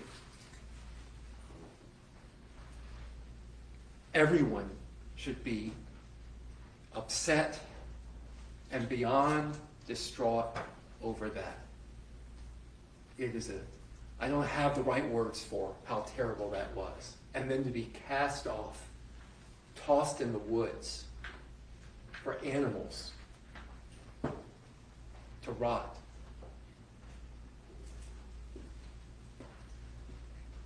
Your emotions likely are and should be running high. But I'm going to ask you to do what to me could feel like the impossible. I'm going to urge you to do this. Set the emotions aside. The state has only presented you with one person that you can make pay for Mindy Kassotis' death. My client, Nick Kassotis. So I understand the instinct for justice. I understand the instinct to want to have someone to blame, to want to have someone to hold accountable. But what I urge you to do, is to really serve justice. Really serve justice. And listen to the judge and decide, has the evidence that has been presented to you by this amazing team of prosecutors and investigators, has that risen to the level of proof beyond reasonable doubt in any of these charges? I think that if you can set aside that emotional gut reaction that we all have, especially when seeing these horrible photos, and candidly, He's home, Mickey. He's been home logically, rationally for about a half hour or assessing so. the evidence, you will not be able to find guilt beyond a reasonable doubt. Thank you for your attention, and again, for all the time that you've committed to this case.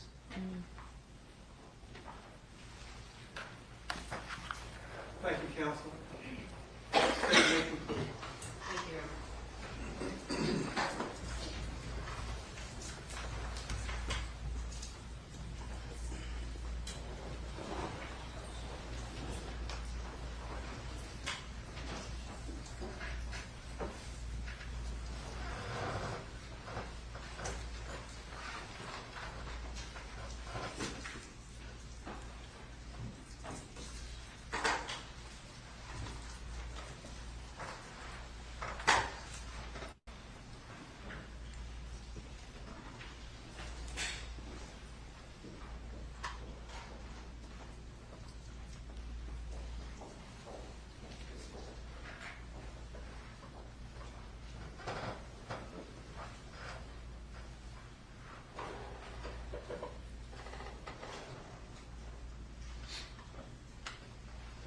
It's showing my desktop instead of the presenter.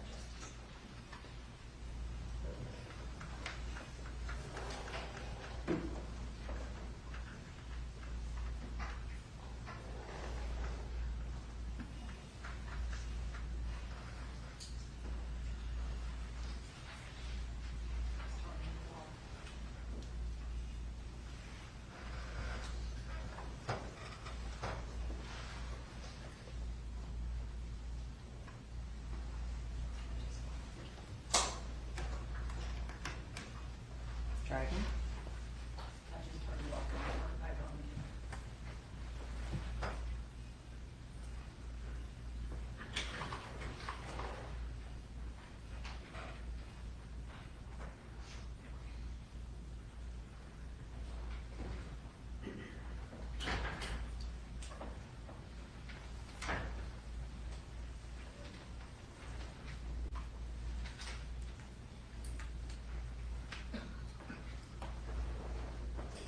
The suspense.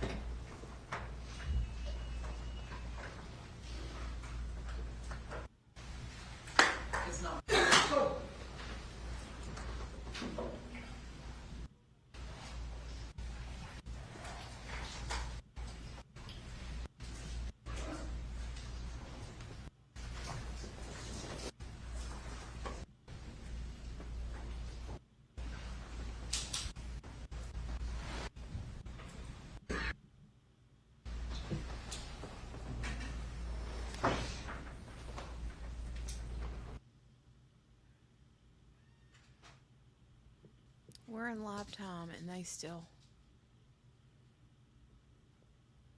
are not getting their stuff together. I don't know what they're waiting on.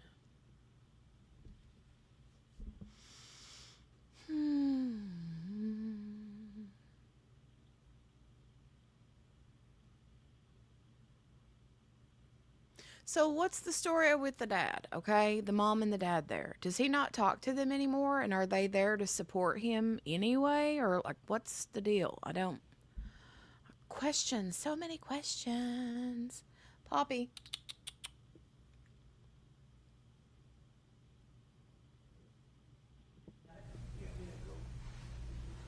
Right, Sheree, yeah. Always helps to have two. Okay. May I? All right, counsel, you may proceed. Thank you.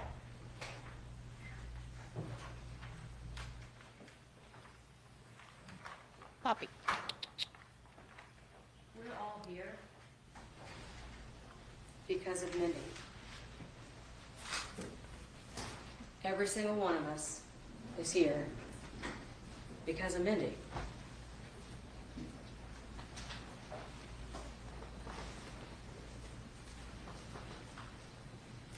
Sometime the weekend over Thanksgiving, Saturday into Sunday, 2022, everything changed. For every single person that testified. Everything changed. Mindy, have you ever been to a pond and you drop a rock in the center, or if you were a kid you used to skip it? You'd see the ripples, right? You'd see those ripples go out from where you dropped the rock. All those witnesses were ripples. And he dropped the rock. He killed her. He took her from everyone. A bright light, kind, good-natured.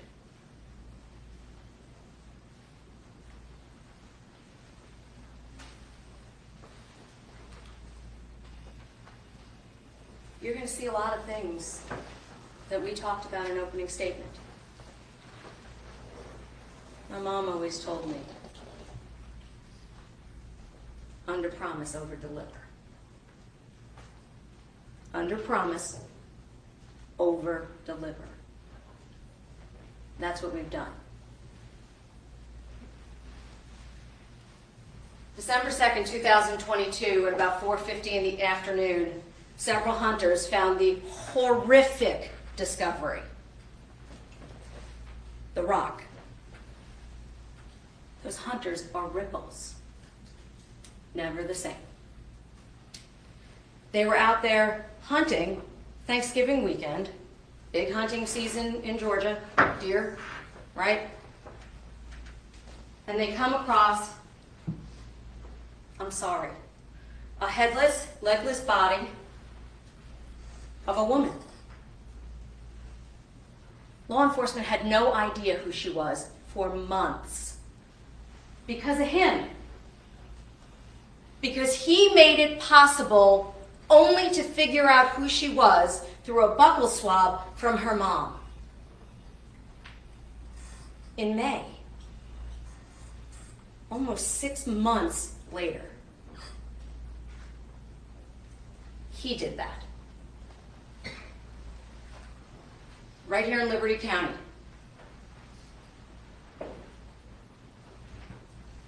And he dumped her in the woods. And I submit to you, he dumped her in the woods because that was a great place to hide a body.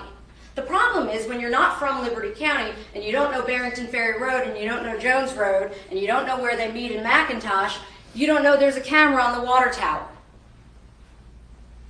You don't know that there are logging trucks. You saw the logging trucks going down the road.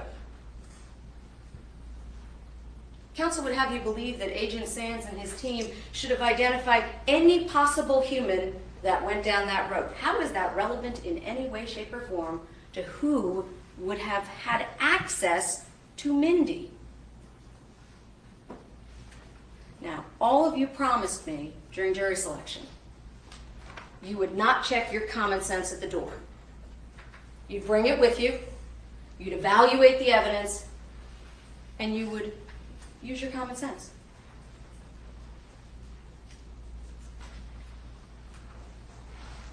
They found a torso, a knife, tubs, and wipes. All things he had access to, all things he purchased close in time to when this happened. He bought a shovel at an Airbnb that he paid $4,500 a month for. And he's doing their handyman work. He's fixing mosquitoes for a solid 5 months. Totes that he said in the interview, black and gray. Common sense. He didn't know what was recovered at the crime scene. Black and gray. The real killer knew what color totes to put out there before he gave a statement? Common sense. You heard all about how the GBI looked for her remains, where they were recovered, where they were found in proximity to each other, over 3 miles. And he buried her head.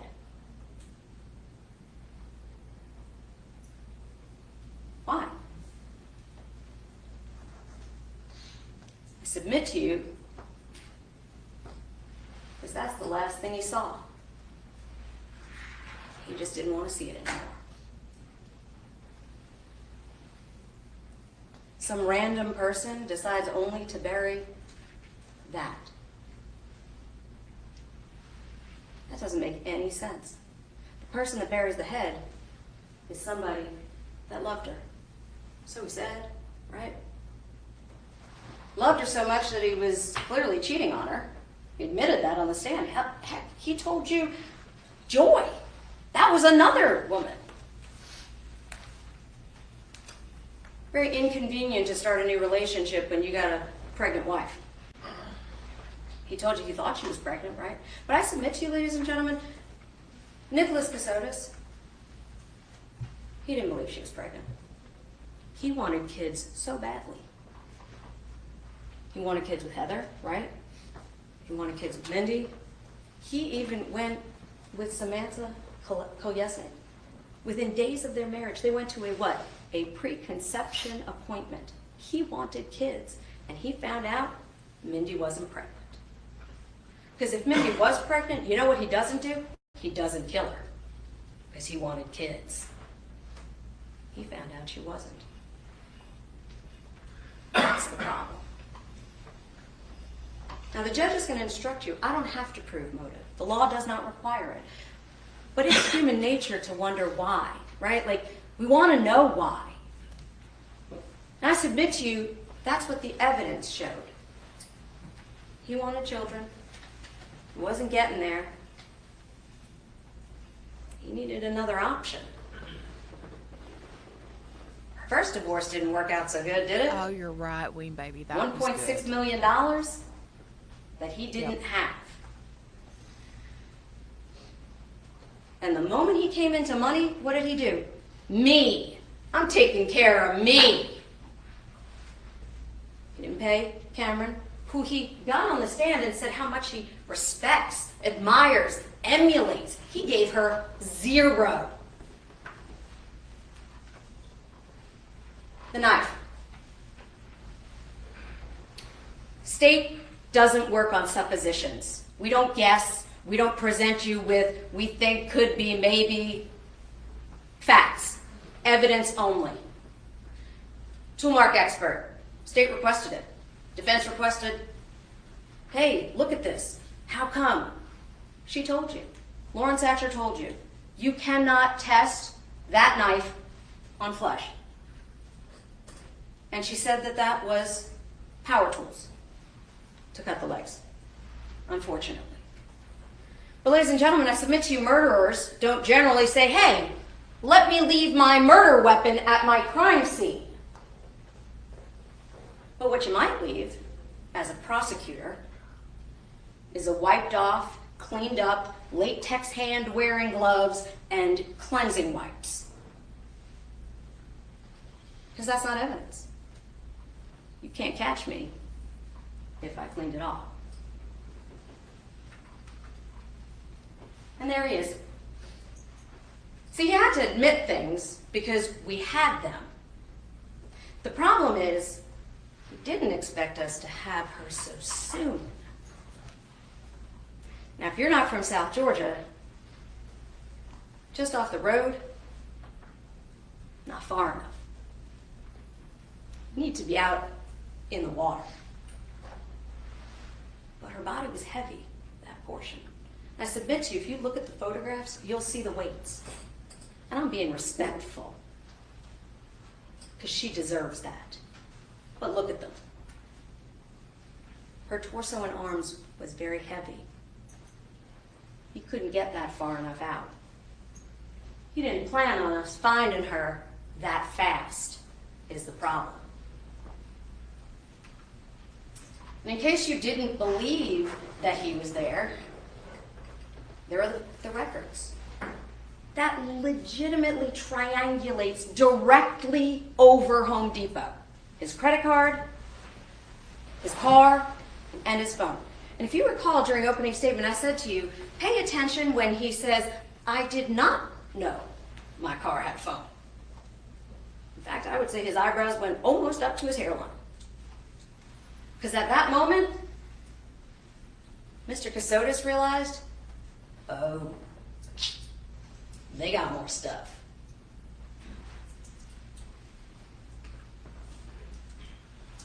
I submit to you, there are no mosquitoes on the way down to Riceboro. He bought the knife and then drove down to Riceboro. But he got here, but he told you that he bought the knife because he needed to go and take care of the mosquitoes right then and there. You need to pay attention to the details here.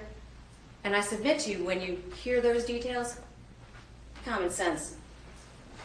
That's all you need for this.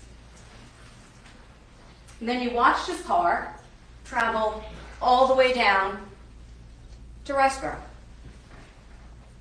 And then he tells you, if you look carefully, I turned off my phone.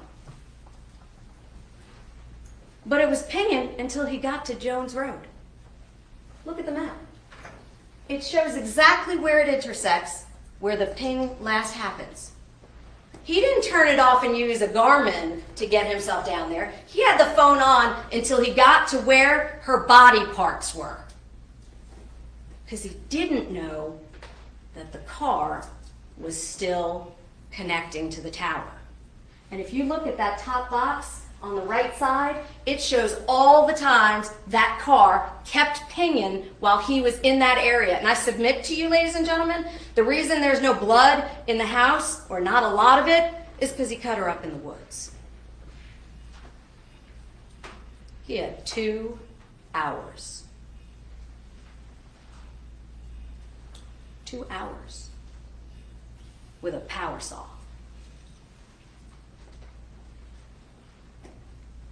No one else had access to her. He told you that she went to the hospital. Common sense, right? You recall Dr. Lehman testified and he went like this. She had defensive wounds. Did she have defensive wounds in the hospital? So the doctor killed her with defensive wounds in the hospital. Common sense. And in case it wasn't just me saying it, Agent Bernie showed you specifically the drive test to show that his phone, his car, his person, he admitted he was there. I'm not asking you to guess. He told you he was there. The defendant got on the stand and said, I was in the car. I had my phone. I had my credit card at the Marathon gas station. He swipes his card. black tub, gray tub. How is that possible in any other way? And the judge is going to explain reasonable doubt. And I submit to you, that's his job, not mine. I'll talk some about the law, but if there's any discrepancy, you always listen to the court. Unless he put those tubs out there, there's no way he would know that a black and a gray tub were what would be recovered.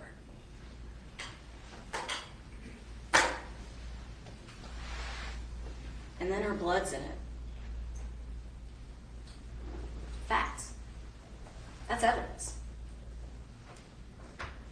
The 3rd, the 5th, and the 7th, they find the rest of her remains, and they find the second tub. And you see them here. And all the efforts they made to figure out if you left any evidence behind. They brought up DNA, and did we or didn't we test this, that, or the other thing. You heard the DNA analyst say the only sample that they found that had more than one DNA profile was the futon. The futon in a house that's an Airbnb, lived in and sat on by Mr. Kassotis, Mr. Frank, Mrs. Betsy, and Mindy. So if I found DNA belonging to the defendant, the argument would be, well, he lives there. Doesn't mean he killed her, right? But now it means, well, he wasn't the one that did it. We showed you where the remains were tossed. I submit to you that's evidence of concealing a body. I submit to you that's evidence of dismemberment. I submit to you it's tampering. You saw those wipes that were used to wipe down the knife itself. There were at least a dozen of them in the crime scene photographs. They had to search 30,000 acres. Helicopters, drones, dogs, people. Mr. Glover went out and looked for her. Because you bring people home. All of her. You drop that rock in the pond, every one of them is a ripple.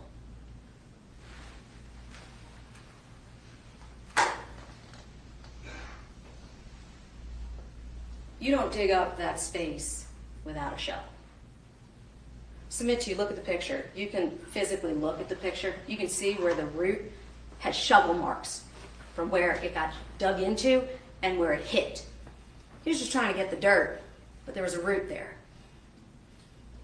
For people that are from this area, I fancy myself able to say that now. You hit roots. There's a lot of low roots. And there he is, buying a shovel. When you're staying in an Airbnb, living on the run, gone in an hour, he's buying tools to fix a house that he pays $4,500 a month for. Common sense. And then we do the autopsy.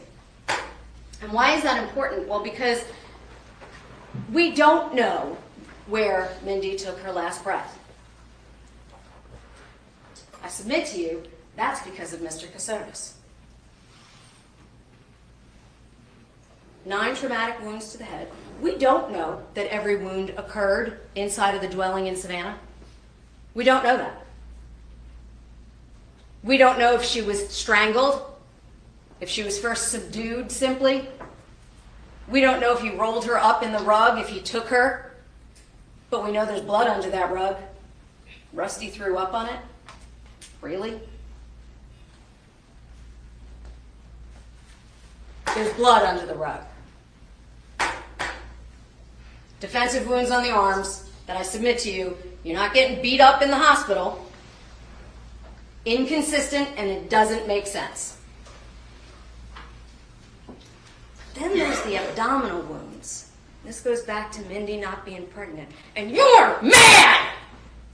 She told you she was pregnant. You're mad. That's why you bury a head. That's why you stab her in the belly. That's murder, Mr. Kassotis. premeditated, intentional homicide. And then he cut her up. And he tossed her out like garbage.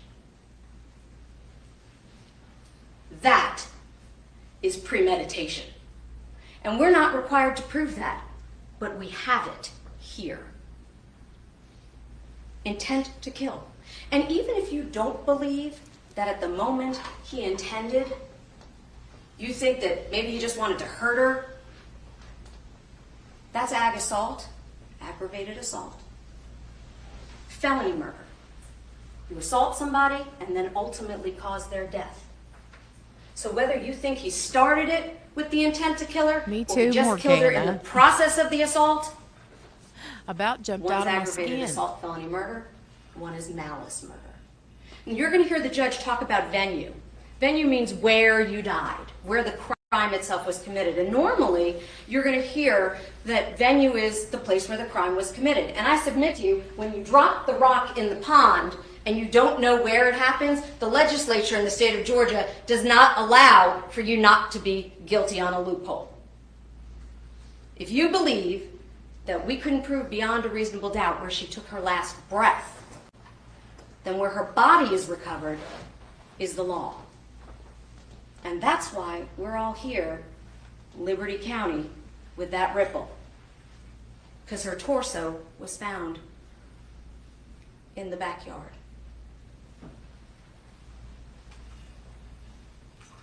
It took us almost 6 months to figure out who she was. Counsel would have you believe that everybody was like, oh, Nicholas Kassotis, that's who it is. That's not what happened. That's not what happened at all. You all heard that. Forensic sketches, fingerprints at the crime scene, DNA, no identity. We found it's the same person. Then Miss Betsy, she gave us a buccal swab. Heck, she didn't even believe he was a GBI agent because of Nicholas Kassotis. They believed him. And I submit to you, in hindsight, my other half said don't use any sports references. I'm not really good at it. But where I come from, it's called Monday morning quarterbacking. Right?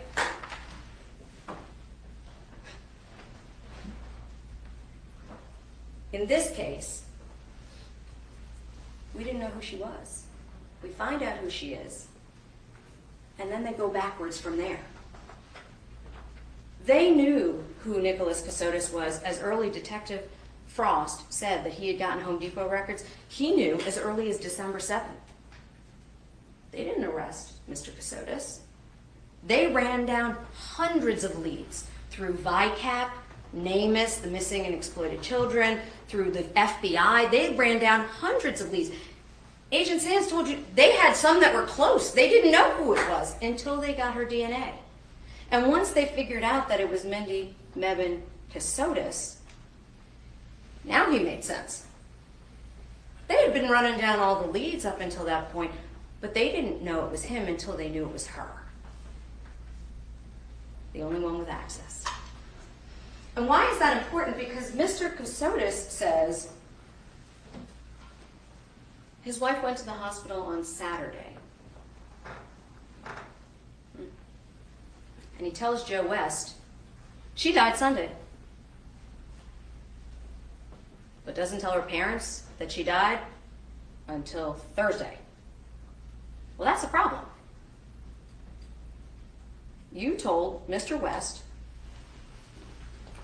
that she died in one day. That's not a little different. That's Mindy. And I think that's important. That's Mindy. A friend, a sister, a daughter, a wife. And I submit to you, Mindy loved Mr. Kassotis. And she didn't want to lose him. I submit to you, she wasn't pregnant. Mr. Kassotis told you that he and Heather divorced because she told him she wanted kids, but didn't really. That's what he told you on the stand. Mindy knew, I submit to you, that if he found out that she wasn't pregnant, she'd lose him.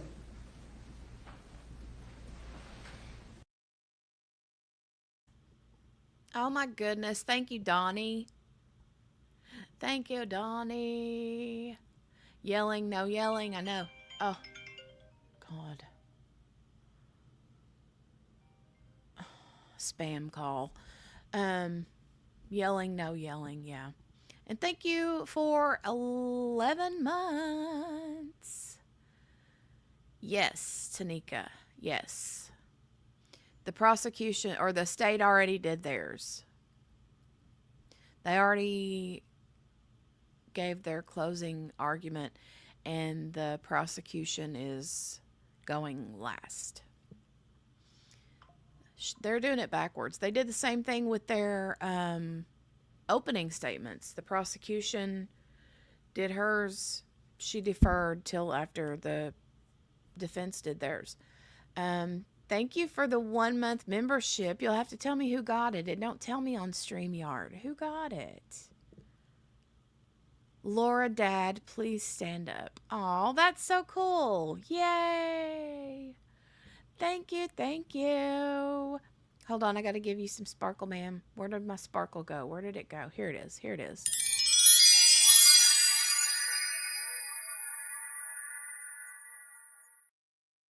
Yay, yay, yay, yeah. Thank you very much. Hey, Miss King. Hello. I wouldn't want to have kids with him either, right? Jeez. Congratulations, Laura, Dad. If you happen to be in here or you see this later, please give Miss Donnie a huge thank you. Thank you, thank you. All right, here we go.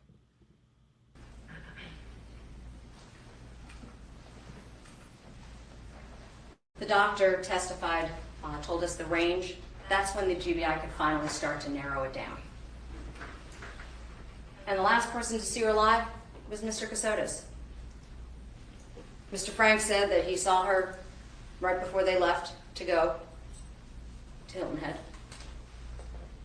And when he came back, he never saw her. They thought she was at the hospital.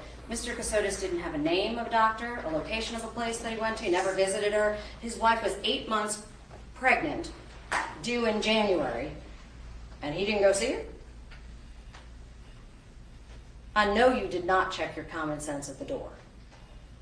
He didn't go see her because she wasn't in a hospital. He didn't go see her because he knew she was dead. And he didn't ask about a baby because he knew there wasn't one.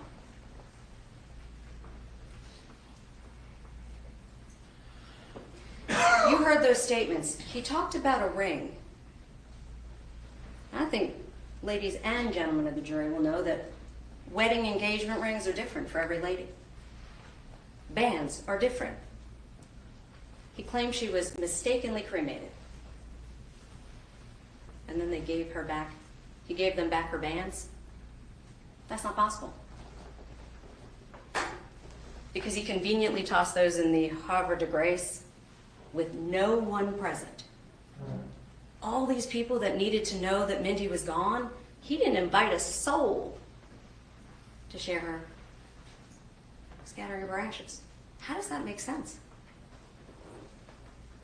And then every day in the days following, telling her parents that she was gone. We're still on, Gail. They ended up going straight into closing arguments. They didn't have any more evidence to prove or to show, I mean. So they went straight into closings. So, yeah. The state or the defense already gave their closing. Now the prosecution is doing hers. He is on the move. Quick, quick, quick. We go from Georgia, Georgia, Georgia, all the way down to every state across the Northeast and all over, not here, in a quick rush effort to now not be Nicholas James Kassotis. And I submit to you, he knew Heather was still looking for the money. He's an attorney. You think he didn't get proof of $1.6 million paid?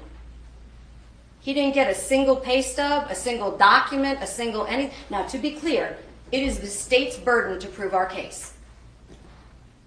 But when a defendant chooses to testify, you evaluate their credibility the same way you would any other witness, and the court's going to instruct you how that works. And I submit to you, not a word he said, not a word of that makes any sense. Jim McIntyre with the FBI, 2 years, he didn't think they were going to pay attention to his case at all, but he thinks a 2-year commitment from a FBI agent to become his personal security team, not a penny. Common sense in this courtroom, please. We follow the knife. We talked about it. Then he burned up the car. I submit to you, ladies and gentlemen, that Mr. Kassotis is an individual that capitalizes on opportunity. He had a check that he couldn't cash to buy a house with Samantha. He didn't have access to any money, he told you that. But he was getting an $860,000 check that poof went up in flames. I submit to you, because he didn't have that money. He was telling Samantha, we're getting a house. But when he had to actually buy it, he didn't have the money. Car goes up in flames. He testified or asked questions about a recall on a police interceptor vehicle, not on his Ford Explorer. A recall that doesn't apply to the vehicle he purchased. And at first the knife was in the car, then it was, well, I think it might be somewhere else. You didn't find it there, there's another place. Well, I saw it in Pennsylvania too. And we saw the house. And I submit to you, ladies and gentlemen, she was definitely struck. There was a bloodletting event, meaning she bled at the house in Savannah. We know that. We saw her blood. But I submit to you, her body was put to rest here in Liberty County. And we know that because we saw the evidence. Blood on the wall, blood on the futon, blood on the floor. And then we followed the car, and it was Nicholas Kassotis that happens to be the one driving right past the camera. Man, unlucky. Submit to you, he didn't bank on that camera. It looks like loads and loads of woods. If you're not from here, that's what it looks like. That tiny little pumping station. That pumping station, I submit to you, solved a murder.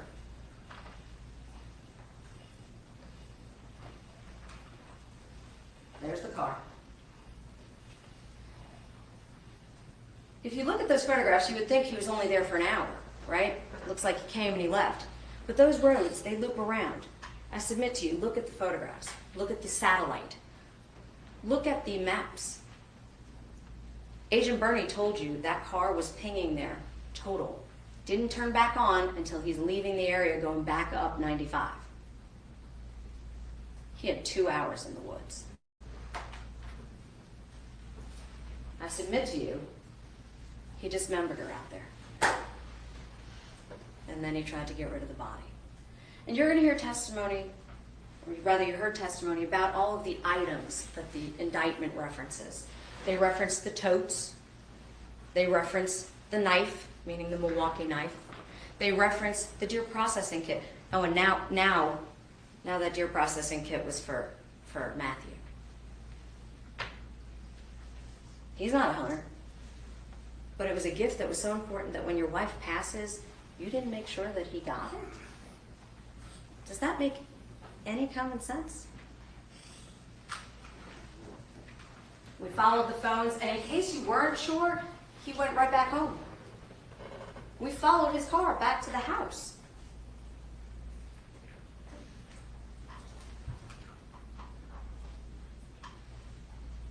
Y'all listen to the statements from the defendant.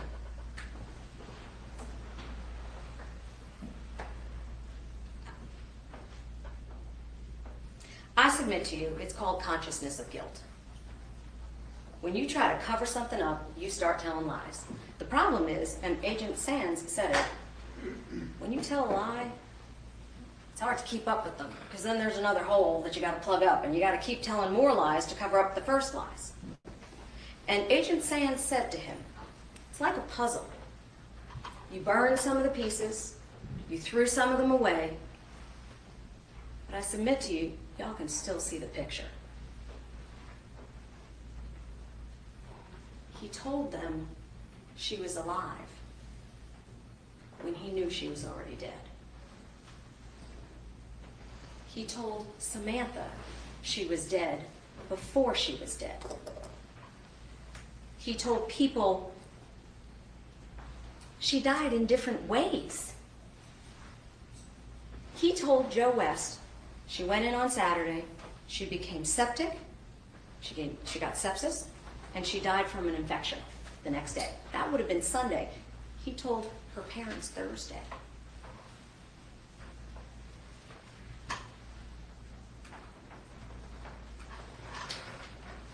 I made a list of some of the things that were inconsistent. Your recollection is what governs. Was it credible? Was it believable?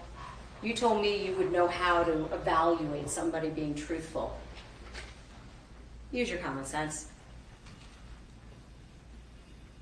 Talked about what Mr. West said, but on December 1st of 2022, he tells her parents that's when she passed. And then he tells some people she was cremated. Actually, he tells law enforcement that, but he doesn't tell the family. He knew and didn't tell them. He told them there was going to be a service.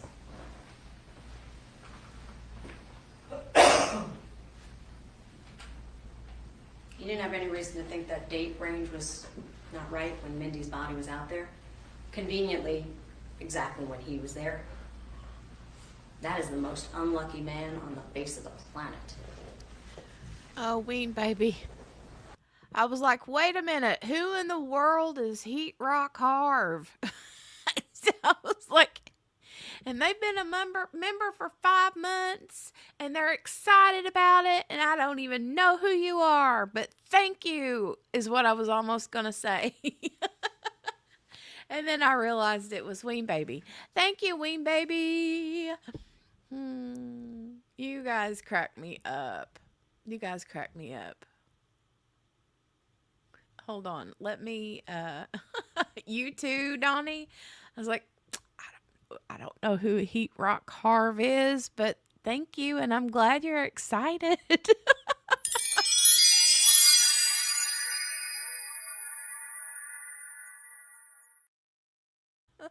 Oh, it made me laugh.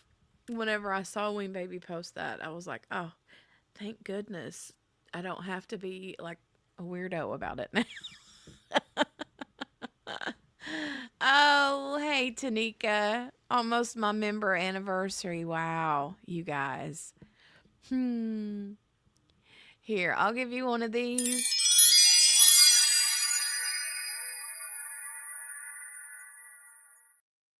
And then I'll give you all the extra one of these. Oh, I love that little girl. I love her. And she's very fitting over here. She's very fitting over here. Almost a year. Who dat, right? Who dat? Oh my goodness. Okay, here we go. Or a murderer. Thank you, you guys. Why was the divorce important? The divorce was important because he had to have a reason to be telling this whole Jim story to begin with. 12 months. Nicholas Kassotis did not want to pay Heather Thomas 1 penny. 12 He did not want to pay her the $1.6 million. And he didn't. Right. and he absconded and told some story to the court about how he had $32 million. 32. Wait a minute. We got to give Morgana some sparkle too. Hold on a minute. Hold on. Oh, well, now we're going to have just a sparkle party. Miss King, a member for 11 months too. Look at you guys. Look at you guys showing up and showing out. Here, hold on.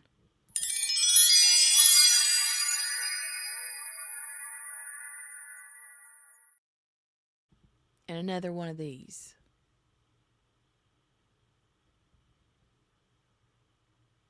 You guys are awesome. Member for 11 months. Sparkle party. Party. I'm going to get the gif of that one little girl that always sings into the microphone, and she's got blonde hair and she like throws her hair around. I love that little girl too. I need to find one of her and throw her on here cuz she's, so much fun. I love that one. I need to find a few more of them to pop up so we don't play the same ones over and over. Oh. I do too, Morgana. Me too. $2 billion. Dang. That's a lot of money. But now it's Mindy's fault. Oh, it's Mindy's fault that he doesn't have the money. Look at the records, the transcript. He blames Mindy. When there's a problem, well, either Jim did it or now Mindy did it. Mindy met Jim, but he never looked at credentials. Apparently, Mr. Kassotis hasn't done anything.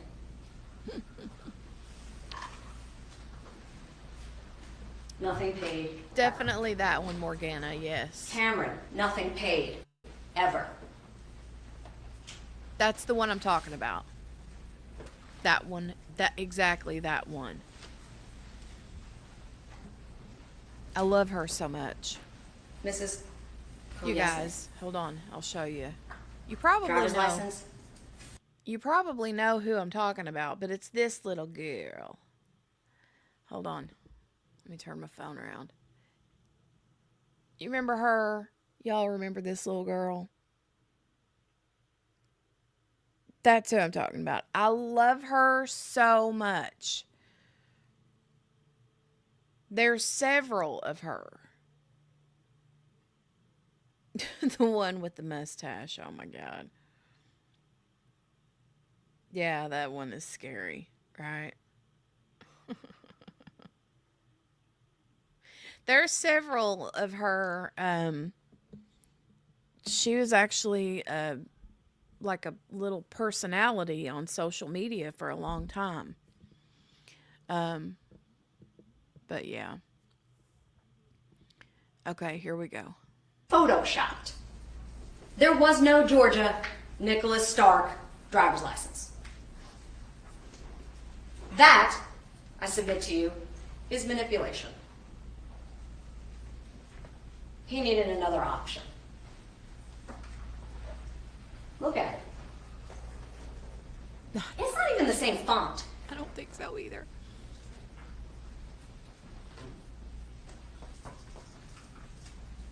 They got engaged.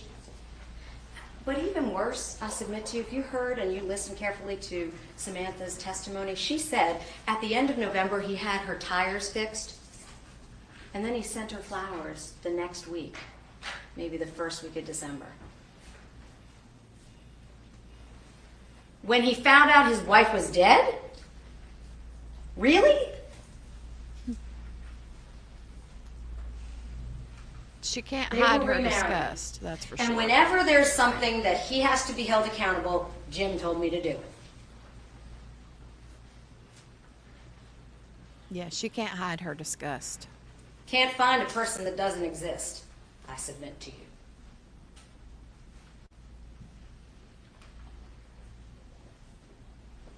He texted back and forth with Samantha repeatedly. Did Jim tell him what to say in every text?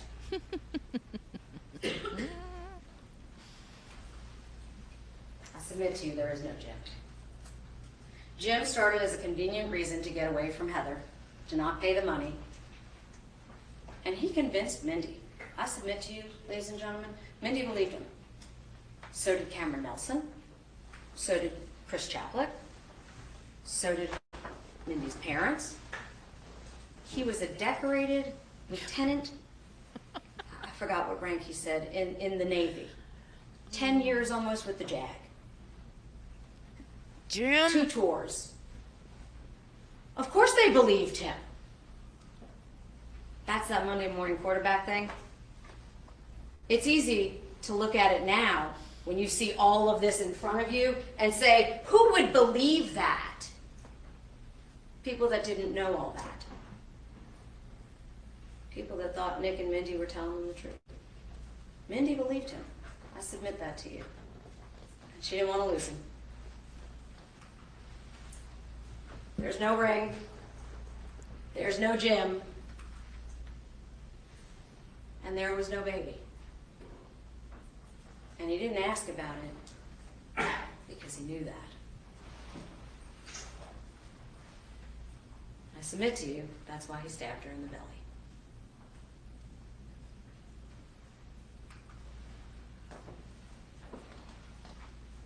He never once, in 2 hours and approximately 10 minutes in Pennsylvania, ever asked about the baby. If you just found out that your wife died by some other means,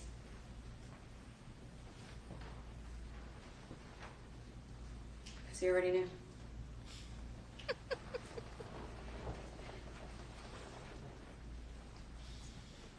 Oh my God, Nick Morgana, wants to ask stop about the it. condition You of the guys look body. at this. Hold on a second. I can't with Morgana today. Morgana just sent this. Hold on a second. Hold on. Look at this. Morgana just sent this.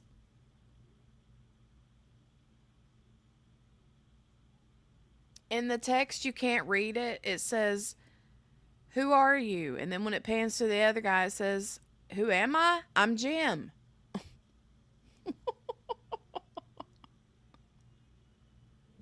God. Y'all's killing me. Okay, let me put this back. I submit to you because he knew.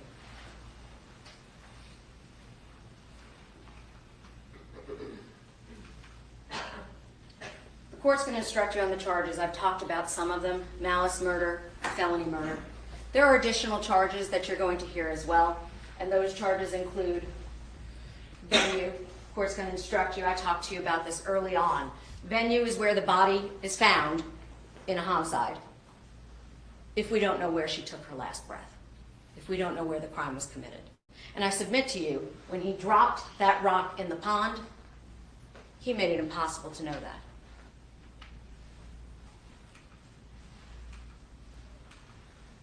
Concealing the death of another. I submit to you, you saw all the ways he did that. And in case there was any question, her blood in the totes makes it clear that it was him. He got the car washed the next day.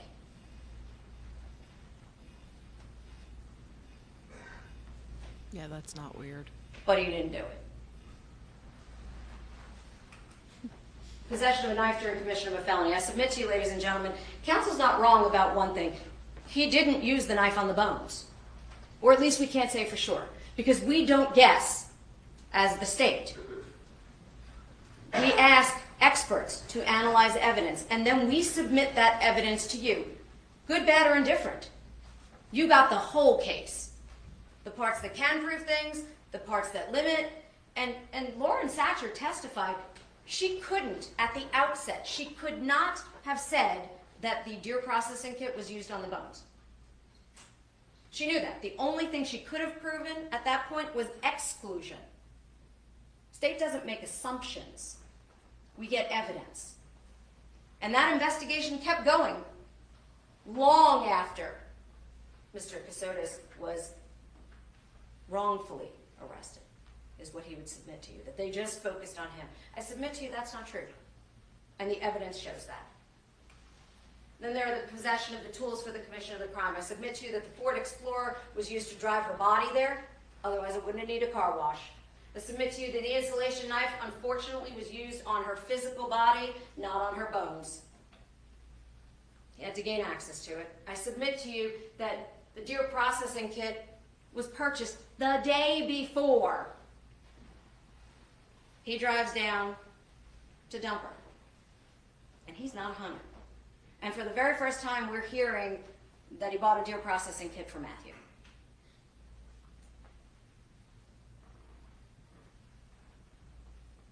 It couldn't be excluded.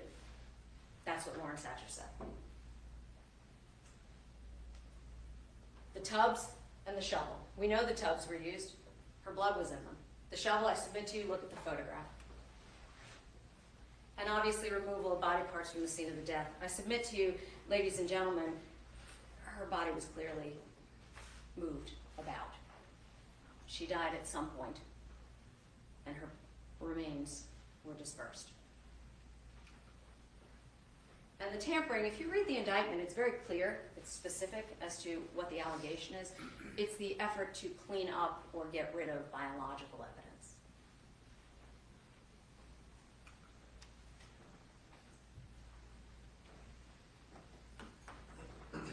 Nicholas Kassotis dropped a stone in the pond.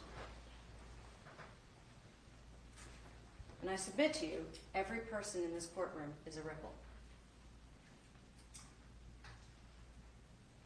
I submit to you, Mindy, she deserves your attention. This case is about her. I ask you to go in the back, look at the evidence, and come back with what is the only appropriate outcome. Guilty of all charges. Thank you. Thank you, counsel. All right, ladies and gentlemen of the jury, it has been a long day, but before I excuse you for the evening, I want to sort of give you an outline as to what we'll do tomorrow. I'm going to ask you to come back tomorrow morning at 8:45, around 9 o'clock or thereabouts. I'm going to read to you the law that applies in this case, and you will be duty-bound to follow that law when you begin your deliberations.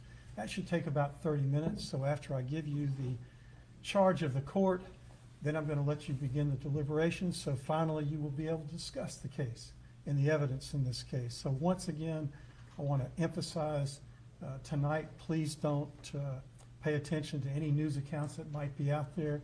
Get a good night's rest, and we'll be able to begin your deliberations tomorrow. So have a good evening. We'll see you tomorrow morning at 8:45. All right, you guys. That is it. So, I'm going to go ahead and get on out of here. But thanks for hanging out with me today and watching this cross-examination. Now I need to go back, and the closings, of course, but now I need to go back and watch it from the beginning.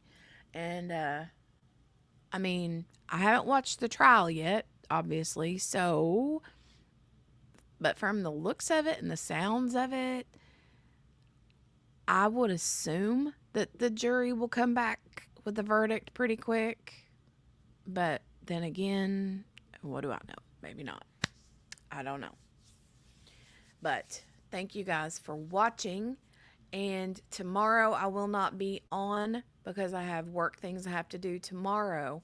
But we'll plan on being back on Friday and chat about something true crimey, okay? Okay? Okay. Make sure before you leave that you hit the thumbs up button. Subscribe if you're new. And if you are watching this on a replay, put a hashtag replay in the comments so I know that you are here. You think it's going to be a fast one, Cherie? Probably. Ween Baby says bye. All right. I love you guys, and I'll see you on Friday. Bye.